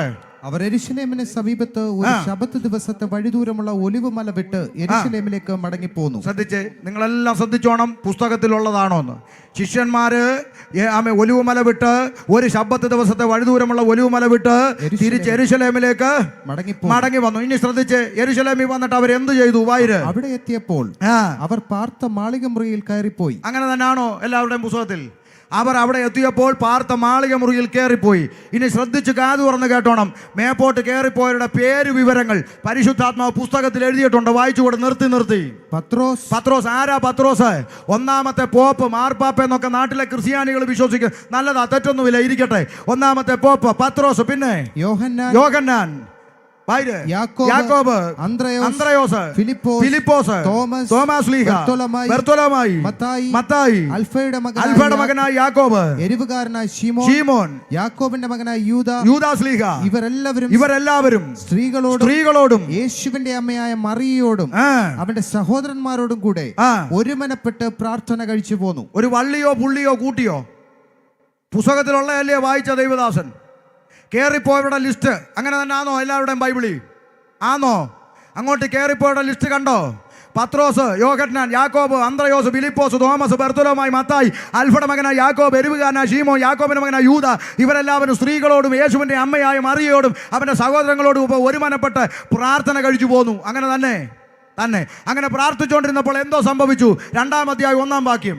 പെന്തക്കോസ്ത് നാൾ വന്നപ്പോൾ അവർ മര്യാദയ്ക്ക് അങ്ങനെ പ്രാർത്ഥിച്ചുകൊണ്ടിരുന്നപ്പോൾ അവരുടെ ഇടയിലോട്ട് കുറച്ച് പെന്തക്കോസ് കാർ വന്നപ്പോൾ. അങ്ങനെ ആണോ അമ്മാമേ? മുണ്ടുന്നില്ല. ആണോ? പെന്തക്കോസ് കാർ ആണോ? അങ്ങനെ ഒരു കാറുമില്ല അമ്മച്ചി. പെന്തക്കോസ് നാൾ അതെന്തുവാ? 50-ാം പെരുന്നാൾ, ഡേ ഓഫ് പെന്തക്കോസ്റ്റ്, പന്തക്കുസ്ത പെരുന്നാൾ ദിവസം വന്നപ്പോൾ എല്ലാവരും ഒരു സ്ഥലത്ത് ഒന്നിച്ചു കൂടിയിരുന്നു. ആരാ എല്ലാവരും? പത്രോസ്, യാക്കോബ്, യോഹന്നാൻ, അന്ത്രയോസ്, ഫിലിപ്പോസ്, തോമസ്, ബർത്തോലോമായി, മത്തായി, അൽഫയുടെ മകനായ യാക്കോബ്, എരിവുകാരനായ ശീമോൻ, യാക്കോബിന്റെ മകനായ യൂദ, ഇവരെല്ലാവരും സ്ത്രീകൾ, യേശുവിന്റെ അമ്മ മറിയ, സഹോദരങ്ങൾ എല്ലാവരും ഒരുമിച്ച് കൂടിയിരുന്നു. പെട്ടെന്ന് കൊടിയ കാറ്റടിക്കുന്ന പോലെ ആകാശത്തുനിന്നൊരു മുഴക്കമുണ്ടായി. അവർ ഇരുന്നിരുന്ന വീട് മുഴുവനും നിറച്ചു. അഗ്നിജ്വാല പോലെ പുലർന്നിരിക്കുന്ന നാവുകൾ അവർക്ക് പ്രത്യക്ഷമായി അവരിൽ ഓരോരുത്തരുടെ മേൽ പതിഞ്ഞു. അടുത്ത വാക്ക്, എല്ലാവരും പരിശുദ്ധാത്മാവ് നിറഞ്ഞവരായി. ആത്മാവ് അവർക്ക് ഉച്ചരിപ്പാൻ നൽകിയതുപോലെ അന്യഭാഷകളിൽ സംസാരിച്ചു തുടങ്ങി. എന്ത് സംസാരിക്കാൻ തുടങ്ങി? നിങ്ങൾ പറ. അന്യഭാഷ പറയാൻ തുടങ്ങി. അന്യഭാഷ പറയുന്ന കൂട്ടത്തെ ആ നാട്ടുകാരെന്തോ വിളിക്കുന്നത് പെന്തക്കോസ്. അങ്ങനെയാണെങ്കിൽ 1-ാമത്തെ പെന്തിക്കോസുകാരി മറിയ എന്നാ ഉണ്ടാത്? 1-ാമത്തെ പെന്തക്കോസുകാരൻ പത്രോസ് ലീഗ, 1-ാമത്തെ പെന്തക്കോസുകാരൻ തോമസ് ലീഗ, ഇവരൊക്കെ കലവില പറഞ്ഞ നല്ലയോ വായിച്ചേ? ഉണ്ടെന്നില്ലല്ലോ. അതുകൊണ്ട് പെന്തിക്കോസുകാർക്ക് അമ്മയില്ലെന്ന് ആരെങ്കിലും പറഞ്ഞാൽ നേരെ നിന്ന് പറയണം, നിങ്ങളുടെ പള്ളി ഫോട്ടോയല്ലേ ഉള്ളൂ, ഞങ്ങളുടെ കൂടെ ജീവനോടിരുന്ന അന്യഭാഷ പറഞ്ഞ പാരമ്പര്യം ഇവിടെ കിടക്കുക. പത്രോസും യാക്കോബും യോഹന്നാനും അന്ത്രയോസും ഫിലിപ്പോസും തോമസും ബർത്തോലോമായി അമ്മ മറിയ ഉൾപ്പെടെ അന്യഭാഷകളിൽ സംസാരിക്കാൻ തുടങ്ങി. പുസ്തകത്തിലുള്ളതാണോ അതോ ഞാൻ വീട്ടിൽ നിന്ന് ബാപ്പ എഴുതി തന്ന വല്ലതാണോ പറഞ്ഞുകൊണ്ടിരിക്കുന്നത്? പുസ്തകത്തിലുള്ളതാ. ആകാശം മാറിയാലും ഭൂമി ഒഴിഞ്ഞു പോയാലും മാറ്റം വരാത്ത തിരുവചനം. കണ്ണു തുറന്ന് കാണണം, ചെവി തുറന്ന് കേൾക്കണം. അന്യഭാഷ പറയാൻ തുടങ്ങി. ആ ആത്മാവിന്റെ നിറവിൽ ഒരാൾ പ്രസംഗിക്കാൻ അങ്ങോട്ട് എഴുന്നേറ്റു. ആരാ? പോപ്പ് പത്രോസ് ലീഗ. പരിശുദ്ധാത്മാവിന്റെ നിറവിൽ ഒറ്റ പ്രസംഗം. എന്ത് സംഭവിച്ചു? 2:37 2:37. ഇത് കേട്ടിട്ട് അവർ ഹൃദയത്തിൽ കുത്തുകൊണ്ട് പത്രോസിനോടും ശേഷം അപ്പോസ്തലന്മാരോടും. കേട്ട ദൈവദാസനെ, ഇത് കേട്ടിട്ട് അവർ ഹൃദയത്തിൽ കുത്തുകൊണ്ട്. നിങ്ങൾ പറ, എന്തുകൊണ്ടു? നിങ്ങളുടെ ആരുടെയെങ്കിലും ബൈബിളിൽ ഇത് കേട്ടിട്ട് അവർ ഇക്കിളി കൊണ്ടു അങ്ങനെ ഉണ്ടോ? ഇല്ല. പിന്നെ എന്തുവാ കൊണ്ടേ? ഒരു കാര്യം പന്തലിലുള്ളവർ സമ്മതിച്ചു വേണം പോകാൻ. ബൈബിളിൽ പറയുന്ന യേശുക്രിസ്തു വാഗ്ദത്തം ചെയ്ത പിതാവിങ്കൽ നിന്ന് പുറപ്പെട്ട ബൈബിളിലെ പരിശുദ്ധാത്മാവ് നിറഞ്ഞവൻ ആത്മനിറവിൽ എഴുന്നേറ്റ് എന്ന് പ്രസംഗിച്ചാൽ കേൾക്കുന്നവന്റെ ചങ്കത്ത് കുത്തുകൊള്ളും. ഇരുവായ്ത്തലയുള്ള ഏത് വാളിനേക്കാളും മൂർച്ചയേറിയതും സദ്യമജ്ജ മാംസങ്ങളെ വേർവിടുവിക്കും വരെ തുളഞ്ഞു ചെല്ലുന്ന ജീവന്റെ വചനം അകത്തോട്ട് തുളച്ചു കയറി കുത്തുകൊണ്ടെന്ന്. മനസ്സിലായോ? പക്ഷെ അതൊക്കെ പണ്ട്. ഇപ്പൊ കുത്തുകൊള്ളുന്ന പ്രസംഗമൊന്നും വേണ്ട. ഇപ്പോഴത്തെ പ്രസംഗം കൺവെൻഷൻ കഴിഞ്ഞ് വീട്ടിൽ പോകുമ്പോൾ സഹോദരിമാർ ഫോൺ എടുത്ത് യോ 5 മിസ് കോൾ കിടക്കുന്നു, വിളിച്ചു. ഹലോ, വിളിച്ചായിരുന്നു ഓടി, വിളിച്ചു. ഞാൻ കൺവെൻഷനിലായിരുന്നു, അതാ എടുക്കാൻ. എങ്ങനെ ഉണ്ടായിരുന്നു കൺവെൻഷൻ? യോ ഇത് വരണമായിരുന്നടി, ചിരി ചിരി ചിരി ചിരി. ഇപ്പോഴത്തെ ഗതിയാ, മാനസാന്തരമില്ല, കുത്തുകൊള്ളുന്നില്ല, ദൈവത്തിങ്കിലേക്ക് വരുന്നില്ല, കളിയായി മാറി. ഇന്ന് രാത്രി വിളിച്ചു പറയാം, അവരുടെ ഹൃദയത്തിൽ കേട്ടവരുടെ ഹൃദയത്തിൽ കുത്തുകൊണ്ടെന്ന് മനസ്സിലാവുന്നുണ്ടോ? കർത്താവായ യേശുക്രിസ്തു ഈ ഭൂമിയിലായിരുന്നപ്പോൾ 5 അപ്പം കൊണ്ട് 5000 പേരെ പോഷിപ്പിച്ചു. അവൻ കഴിക്കാൻ ആളുകളിരുന്നു. കഴിച്ചു കഴിഞ്ഞപ്പോൾ എല്ലാവരും കൂടെ വന്നേച്ച് കർത്താവിനെ പിടിച്ച് രാജാവാക്കാൻ നോക്കി. ഇവിടെ ഓരോരുത്തർ രാജാവാകാൻ വേണ്ടി കിടന്ന് അടിച്ച് ഇനി അടിക്കാൻ അടിയൊന്നുമില്ല. കർത്താവിനെ രാജാവാക്കാൻ നോക്കിയപ്പം കർത്താവ് അവിടുന്ന് സ്ഥലം വിട്ടു, പ്രാർത്ഥിക്കാൻ മലയിൽ കയറിപ്പോയി. ഇവിടെ ഇപ്പോൾ രാജാവും പോട്ട് ഇപ്പോൾ MLA MP ഒക്കെ ആകണമെന്ന് പറഞ്ഞ് നടക്കുക. 10ാം ക്ലാസ്സിൽ നിന്ന് നേരെ അംഗൻവാടിയിലോട്ട്. അല്ല എന്തോ പറയാൻ. ചിലരൊക്കെ അടക്കത്തിൽ പറയും, എന്നാലും പെന്തക്കോസിനൊരു MLA വേണം. വേണോടാ, വേണം, പെന്തക്കോസിന് വേണം. അങ്ങനെ തന്നെ വേണമെന്നാണ് ഞാൻ പറയുന്നത്, വേണം. എന്നിട്ട് പിന്നെ ശബരിമലയിൽ ഒരു ഉദ്ഘാടനത്തിന് ഇവനെ വിളിക്കണം. അടിപൊളിയായിരിക്കും. ഇവൻ അവിടെ ചെന്ന് നിന്നേച്ച് ഉദ്ഘാടിക്കണം. പിന്നെ സർവ്വമത സംസ്ഥാന സമ്മേളനത്തിന് പെന്തക്കോസ് MLA അവിടെ ചെല്ലും. അവിടെ ചെന്നിട്ട് ഇവൻ മൈക്കെടുത്ത് പറയും, കൃഷ്ണനും ക്രിസ്തുവും മുഹമ്മദും എല്ലാം ഒന്നാണ് അല്ലേ? അല്ലാതെ അവിടെ ചെന്ന് നിന്നിട്ട് പറയുമോ മറ്റൊരുത്തനിലും പിന്നെ ഊപ്പാട് വരും. ഇതൊന്നും തിരിച്ചറിയാൻ ബോധമില്ലാത്ത കുറേ എണ്ണം പഠിച്ച് വട്ടായിപ്പോയന്മാർ വിളിച്ചു പറയുക നമ്മളെ എന്ന് പറഞ്ഞാൽ നമ്മളെ സഹായിക്കാൻ ഇപ്പം കർത്താവ് പോലും വരുന്നില്ല, അതുകൊണ്ട് നമുക്കൊരു MLA ഇരിക്കട്ടെന്ന്. ഞാൻ അതിലേക്കൊന്നും പോകുന്നില്ല തൽക്കാലം. ശ്രദ്ധിച്ചേ, ആമേൻ. പരിശുദ്ധാത്മാവ് നിറഞ്ഞവൻ പ്രസംഗിച്ചപ്പോൾ ചങ്കത്ത് കത്തി കയറി കുത്തുകൊണ്ടെന്ന് ഇരുവായ്ത്തലയുള്ള ഏത് വാളിനേക്കാളും മൂർച്ചയേറിയത്. നോക്ക്, രാജാവാകുമെന്ന് മേടിച്ച് മലയിൽ കയറിപ്പോയ കർത്താവിനെ പിറകെ വന്ന ശിഷ്യന്മാർ അന്വേഷിച്ചു. വീട്ടിൽ പോയി വായിക്കണം. അന്വേഷിച്ചു, നാഥ ഞങ്ങൾ നിന്നെ തിരഞ്ഞു. കർത്താവ് വിചാരിച്ചു സ്നേഹം കൊണ്ടായിരിക്കുമെന്ന്. എന്തിനാ തിരഞ്ഞെന്ന് ചോദിച്ചാൽ പറയുക, അത് പിന്നെ മോശ ഞങ്ങളുടെ പിതാക്കന്മാർക്ക് മരുഭൂമിയിൽ മന്നായല്ലയോ കൊടുത്തതെന്ന്. വല്ലതും പിടികിട്ടിയോ? നീ ഞങ്ങൾക്ക് തന്നത് അപ്പവും മീനും, ഞങ്ങളുടെ പിതാക്കന്മാർക്ക് മോശ കൊടുത്തത് കാട ഇറച്ചി എന്ന് പറഞ്ഞാൽ മീൻ പോരാ, ഇനി എന്തുകൂടെ വേണമെന്ന്. അതായി തല ചൊറിഞ്ഞുകൊണ്ട് വന്ന് നിൽക്കുന്നേ. കർത്താവിന് വിഷയം മനസ്സിലായി, ഇത് തിന്നാനിറങ്ങിയ വകുപ്പാന്ന്. അപ്പോൾ കർത്താവ് എന്ത് ചെയ്തു? വിഷയം മാറ്റിപ്പിടിച്ചു. കർത്താവ് പറഞ്ഞു, നിങ്ങൾ നശിച്ചു പോകുന്ന ആഹാരത്തെക്കുറിച്ച് അന്വേഷിക്കുന്നു, ഞാനോ സ്വർഗത്തിൽ നിന്ന് ഇറങ്ങി വന്ന ജീവൻ്റെ അപ്പമാ, എന്നെ തിന്നുന്നവൻ എൻ മൂലം ജീവിക്കും. നിത്യതയുടെ ഉപദേശം അങ്ങോട്ട് പറഞ്ഞു. ഓർമ്മയുണ്ടോ വല്ലവർക്കും? നിത്യതയുടെ ഉപദേശം പറഞ്ഞപ്പോൾ എഴുതിയിരിക്കുക, അന്ന് മുതൽ പലരും പിന്മാറിപ്പോയി.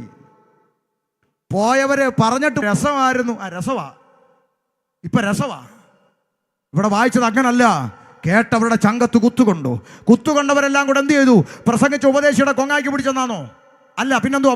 വായിച്ചുകൂടെ ആ ഭാഗം വായിച്ച് നമ്മൾ ആരാധിക്കാൻ പോവാ. വായിര്. ഇത് കേട്ടിട്ട് അവർ ഹൃദയത്തിൽ കുത്തുകൊണ്ട് പത്രോസിനോടും ശേഷം അപ്പോസ്തലന്മാരോടും, സഹോദരന്മാരായ പുരുഷന്മാരെ, ഞങ്ങൾ എന്ത് ചെയ്യേണ്ടുവെന്ന് ചോദിച്ചു. അയ്യോ സഹോദരന്മാര്, നിങ്ങൾ അവിടെ നിന്ന് ഓരോ വചനവും പ്രസംഗിക്കുമ്പോൾ എന്റെ ചങ്കത്ത് കത്തി കയറുകയായിരുന്നു. പറ ഞങ്ങൾ എന്ത് ചെയ്യണം? പത്രോസ് അവരോട്, നിങ്ങൾ മാനസാന്തരപ്പെട്ട് നിങ്ങളുടെ പാപങ്ങളുടെ മോചനത്തിനായി ഓരോരുത്തൻ യേശുക്രിസ്തുവിന്റെ നാമത്തിൽ സ്നാനമേൽപ്പീൻ. എല്ലാ ക്രിസ്ത്യാനിയും കണ്ടോ? നിങ്ങളുടെ പാപങ്ങളുടെ മോചനത്തിനായി നിങ്ങൾ എന്ത് ചെയ്യണം? മാനസാന്തരപ്പെട്ട് സ്നാനപ്പെടാൻ പോപ്പ് പറഞ്ഞു. ഞങ്ങളും അത് തന്നെയല്ലേ ഇന്നും പറഞ്ഞുകൊണ്ടിരിക്കുന്നത്. ഒരു വരി ഞങ്ങൾ കൂട്ടിയോ? ഒരു വരി ഞങ്ങൾ കുറച്ചോ? ഇന്ന് ഞങ്ങളും വിളിച്ചു പറയുന്ന അത്രയുള്ള അമ്മാമേ, ആമേൻ ആമേൻ. നിങ്ങൾ ഓരോരുത്തരും മാനസാന്തരപ്പെട്ട് പാപങ്ങളുടെ മോചനത്തിനായി സ്നാനമേൽക്കണം. മാനസാന്തരപ്പെട്ട് സ്നാനമേൽക്കണമെന്ന് പെന്തിക്കോസുകാർ പഠിപ്പിച്ചു തുടങ്ങിയതല്ല, ഒന്നാമത്തെ പോപ്പ് വിളിച്ചു പറഞ്ഞു തുടങ്ങിയത്. ഞങ്ങൾ ആവർത്തിക്കുന്നതേ ഉള്ളൂ. പാപമോചനം വേണോ? ഒരു നാണയത്തൊട്ട് കൊടുക്കണ്ട, 1 കിലോമീറ്റർ നടക്കണ്ട, ഒരു മെഴുകുതിരി കത്തിക്കണ്ട. ഇന്ന് രാത്രി സൗജന്യമായി മാനസാന്തരപ്പെട്ട് സ്നാനമേൽപ്പി. മനസ്സിലായോ? 1-2 ചിന്ത പറയാം. നാളെ യോഗം കഴിഞ്ഞപ്പോൾ ഒരാൾ വന്നിട്ട് പറഞ്ഞു, പാസ്റ്ററേ നല്ല പ്രസംഗമായിരുന്നു, ഒത്തിരി കാര്യം മനസ്സിലായി. പിന്നെ ഒരു കാര്യം, എന്താ? ഞങ്ങൾ പണ്ടേ സ്നാനപ്പെട്ടതാ. എപ്പോഴാ? കുഞ്ഞുവാവയായിരിക്കുമ്പോഴേ ഞങ്ങൾ പള്ളിയിൽ സ്നാനപ്പെടും. അപ്പം ഇനി സ്നാനപ്പെടണോ? ഞാൻ പറഞ്ഞു, അപ്പം മാനസാന്തരം എവിടെ കൊണ്ടുവെക്കും? മാനസാന്തരപ്പെട്ട് സ്നാനപ്പെടാനല്ലയോ പുസ്തകത്തെ? അല്ല, അത് വളരുമ്പോൾ പോരെയെന്ന്. നമ്മളെല്ലാം ഇന്ന് കുളിച്ചോ? കുളിച്ചിട്ട് തല തോർത്തി ഇല്ലേ? കാലങ്ങളായിട്ട് ഇത് തന്നെയല്ലേ ചെയ്യുന്നത്? നാളെ തൊട്ടൊരു ചേഞ്ച്. ആദ്യം തല തോർത്തിയിട്ട് പിന്നെ കുളിക്കാം. ഒരു ദിവസം നമ്മുടെ മനുഷ്യനായ നമ്മൾ ഒരു ദിവസം നമ്മുടെ നിത്യജീവിതത്തിൽ ചെയ്തു പോരുന്ന ഒരു കാര്യം ഒന്ന് തലതിരിച്ചാൽ പ്രശ്നമാണെങ്കിൽ, ആകാശം മാറിയാലും ഭൂമി ഒഴിഞ്ഞു പോയാലും മാറ്റം വരാത്ത ദൈവവചനം തലതിരിക്കാൻ ഇവിടെ ആരെയും ഏൽപ്പിച്ചിട്ടില്ല. മാനസാന്തരപ്പെട്ട് സ്നാനമേൽക്കണമെന്ന് തിരുവെഴുത്തിലുണ്ടെങ്കിൽ ആദ്യം സംഭവിക്കേണ്ടത് മാനസാന്തരം. മാമേ, മാനസാന്തരമെന്ന് പേപ്പറിൽ എഴുതി കാണിച്ചാൽ മനസ്സിലാകാത്ത കൊച്ചിനെ എടുത്ത് ഒക്കത്ത് വെച്ച് നേക്ക് 2000 വർഷം ഭർത്താവായ യേശു ക്രിസ്തുവിൻ്റെ പാപത്തിന് വേണ്ടി വന്നെന്ന് മരിച്ചെന്ന് അടക്കപ്പെട്ടെന്ന് ഉയർത്തെഴുന്നേൽ നിന്നെ ചേർക്കാൻ വീണ്ടും വരുമെന്ന് കുഞ്ഞേ നീ വിശ്വസിക്കുന്നുവോ? കുഞ്ഞ് വാ തുറന്ന് പറയണം, യെസ് ഐ ബിലീവ് ദാറ്റ്, ഞാനത് വിശ്വസിക്കുന്നു എന്ന് പറഞ്ഞാൽ നിങ്ങൾക്ക് കുഞ്ഞിനെ സ്നാനപ്പെടുത്താം. മാനസാന്തരപ്പെട്ട് സ്നാനമാക്കണം. അപ്പോൾ വേറൊരുത്തൻ പറഞ്ഞു, പാസ്റ്ററെ നിങ്ങൾ മുസ്ലിമിൽ നിന്ന് വന്നല്ലേ? അതറിയാത്ത കുഞ്ഞിന് പറയാൻ പറ്റത്തില്ലെന്ന് ഞങ്ങൾക്കറിയാം. അതിന് ഞങ്ങൾ പകരത്തിന് പറയാൻ ഒരാളെ അങ്ങനെയൊക്കെ ഉണ്ടോ? ഉണ്ടായിരിക്കും. എന്നോട് പറഞ്ഞു, എനിക്കറിയത്തില്ലല്ലോ. പകരത്തിന് ഒരാൾ പറയുമെന്ന്. ഞാൻ അന്നേരം ചോദിക്കേ, നിങ്ങൾ പള്ളിയിൽ വിവാഹ നിശ്ചയത്തിന് പോയിട്ടുണ്ടോ? വേഗം പറ. ഉണ്ട്. അവിടെ പള്ളിയിൽ അച്ഛൻ പെണ്ണിനോടും ചെറുക്കനോടും ഇങ്ങനെ ചോദിക്കാറില്ലേ? പിന്നെ സൂസമ്മയെ നിൻ്റെ വലത്ത് ഭാഗത്ത് നിൽക്കുന്ന ജേക്കബിൻ്റെയും സണ്ണിക്കുട്ടിയുടെയും ജോഷാമ്മയുടെ മകൻ സണ്ണിക്കുട്ടിയെ വിവാഹം കഴിക്കാൻ നിനക്ക് സമ്മതമാണോ? ചോദിക്കത്തില്ലേ? ചോദിക്കും. അപ്പോൾ ഈ പെണ്ണിൻ്റെ അപ്പൻ, ജനിപ്പിച്ച അപ്പൻ, സ്വന്തം അപ്പൻ പുറകെ നിന്നുകൊണ്ട് പറയാ, സമ്മതമാണ്, നടത്തുവോ? ഒന്ന് പറഞ്ഞതാന്ന്. നടത്തുവോ? സ്വന്തം അപ്പനല്ലേ, വാടകയ്ക്ക് എടുത്തൊന്നുമല്ലല്ലോ. നടത്തുവോ? ഇല്ല. എനിക്ക് ഒത്തിരി അച്ഛന്മാരുമായിട്ട് ബന്ധമുണ്ട്, നിങ്ങൾ അങ്ങനെ എന്നെ തോപ്പിക്കണ്ട. ഞാൻ അവരോടൊക്കെ ചോദിച്ച് ഉറപ്പ് വരുത്തിയാച്ചാ ഈ പറയുന്നത്. നടത്തത്തില്ല, അവർ മൈൻഡ് ചെയ്യത്തില്ലെന്ന്. വീണ്ടും പറയും, സൂസമ്മേ നിന്റെ വലത്ത് ഭാഗത്ത് നിൽക്കുന്ന ജേക്കബിൻ്റെ ജോജാമ്മയുടെ മകൻ സണ്ണിക്കുട്ടിയെ വിവാഹ നിശ്ചയം കഴിപ്പാൻ നിനക്ക് സമ്മതമായിരിക്കുന്നുവോ? ഉടനെ പെണ്ണിൻ്റെ അമ്മ, പ്രസവിച്ച അമ്മ പറയും, സമ്മതമാച്ചു, അവളാ കെട്ടണമെന്ന് പറഞ്ഞത്. അങ്ങോട്ട് നടത്തുവോ? നടത്തുവോ അമ്മാമേ? ഈ ലോകത്തിലെ മണവാട്ടിയാകാൻ പെറ്റ തള്ള പറഞ്ഞാൽ പോരെങ്കിൽ, ഈ ലോകത്തിലെ മണവാട്ടിയാകാൻ ജനിപ്പിച്ച അപ്പൻ പറഞ്ഞാൽ പോരെങ്കിൽ, കുഞ്ഞാടിൻ്റെ കാന്തയാകാൻ, യേശുക്രിസ്തുവിൻ്റെ മണവാട്ടിയാകാൻ, ഞാൻ ക്രിസ്തു എന്ന ഏക പുരുഷന് നിങ്ങളെ നിർമ്മല കന്യകയായി ഏൽപ്പിപ്പാൻ എൻഗേജ്മെന്റ് വിവാഹ നിശ്ചയം ചെയ്തിരിക്കുന്ന മണവാട്ടിയാകാൻ പകരക്കാര് പറഞ്ഞാൽ ഒക്കത്തില്ല മാമേ.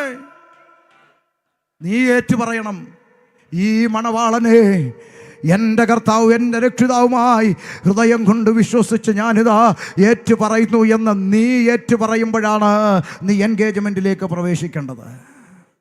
മനസ്സിലാകുന്നുണ്ടോ? സ്തോത്രം. ഇനി ഒരു ഭാഗവും കൂടെ എനിക്ക് പറയാൻ ആശയുണ്ട്. ഒരു ഭാഗവും കൂടെ. ചില ആളുകൾ പറയും, നമ്മളിപ്പം പിന്നെ നിങ്ങളെപ്പോലെ പിന്നെ കൊട്ടാനും പാടാനും കൈയടിക്കാനൊന്നും വന്നില്ലെങ്കിലും ഇന്ന് വരെയും ഞങ്ങൾ ചോദിച്ചതിനൊക്കെ യേശു അപ്പച്ചൻ ഞങ്ങൾക്ക് മറുപടി തന്നിട്ടുണ്ട്.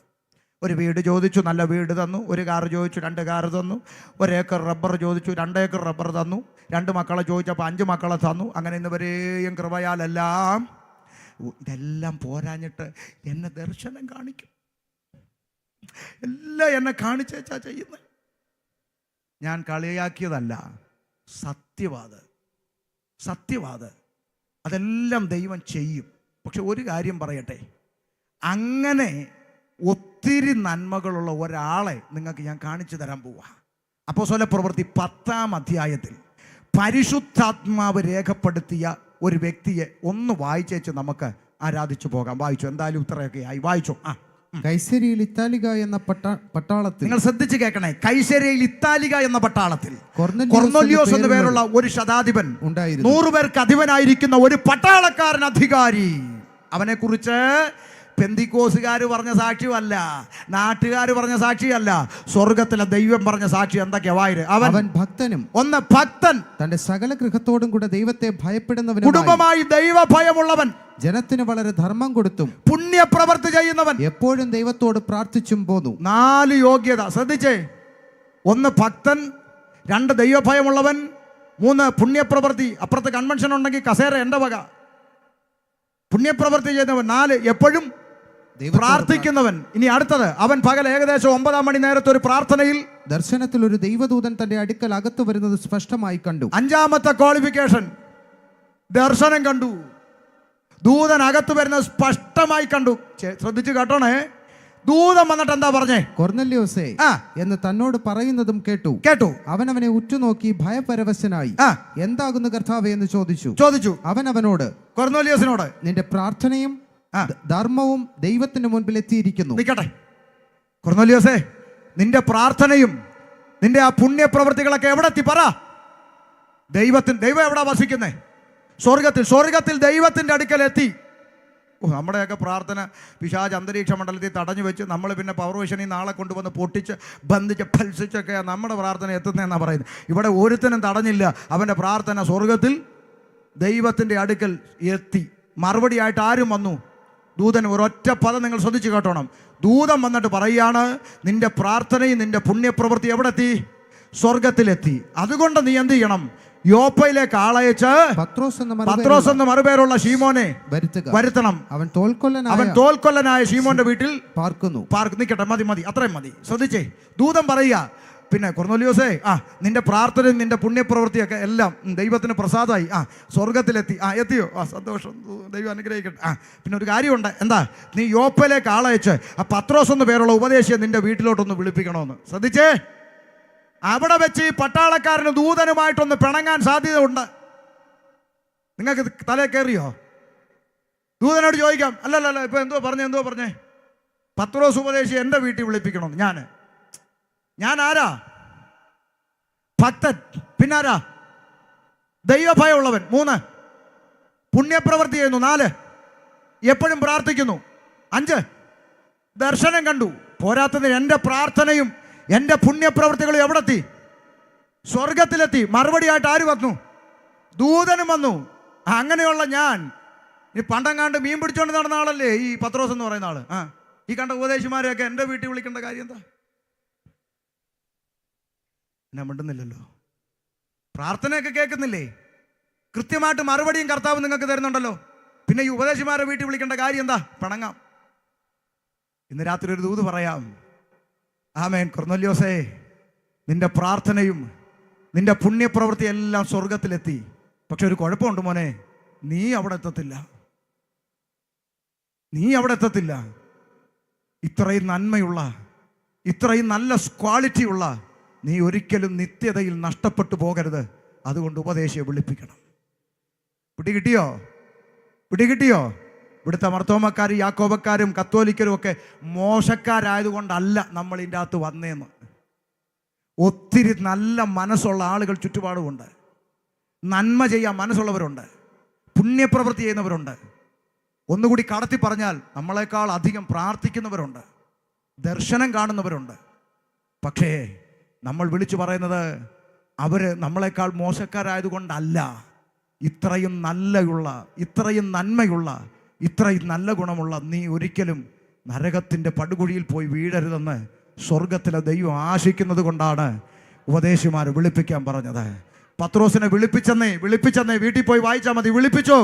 പത്രോസ് വന്ന് ദൈവവചനം പ്രസംഗിച്ചു. എന്ത് സംഭവിച്ചെന്നറിയാമോ? 44-ാം വാക്യം. ഈ വാക്കുകളെ പത്രോസ് പ്രസ്താവിക്കുമ്പോൾ തന്നെ വചനം കേട്ട എല്ലാവരുടെ മേൽ പരിശുദ്ധാത്മാവ് വന്നു. ഉറക്കെ പറ, എന്ത് വന്നു? അപ്പൊ ഈ 5 ക്വാളിറ്റി ഇവൻ ഉണ്ടായിരുന്നു. അപ്പോഴും എന്തില്ല? മനസ്സിലായോ വല്ലോ? അതുകൊണ്ട് മറ്റുള്ളവർ മോശക്കാരും ഞങ്ങളും മിടുക്കന്മാരായോണ്ട് ഇതിൻ്റെ അകത്ത് വന്നതല്ല. നന്മയുള്ള ഒരു മനസ്സുപോലും നരകത്തിൻ്റെ പടുകുഴിയിൽ പതിക്കരുത് എന്ന് ദൈവം ആശിക്കുന്നത് കൊണ്ട് പൊട്ടന്മാരെ പോലെ നിങ്ങളുടെ പിറകെ നടന്ന് ഈ സുവിശേഷം സ്വർഗം കേൾപ്പിക്കുക. ഇന്ന് രാത്രി ഞാൻ ഇങ്ങനെ പറഞ്ഞ് അവസാനിപ്പിക്കാം. ഓരോ സുവിശേഷ യോഗങ്ങളും ഓരോ അവസരങ്ങളാണ്. അടുത്തൊരു യോഗം കാണാൻ ഒരുപക്ഷെ നമ്മൾ ഉണ്ടായെന്ന് വരില്ല. കഴിഞ്ഞ വർഷത്തെ യോഗം കണ്ടവർ ഇന്നിവിടെ ഇല്ല എന്ന് ഓർക്കണം.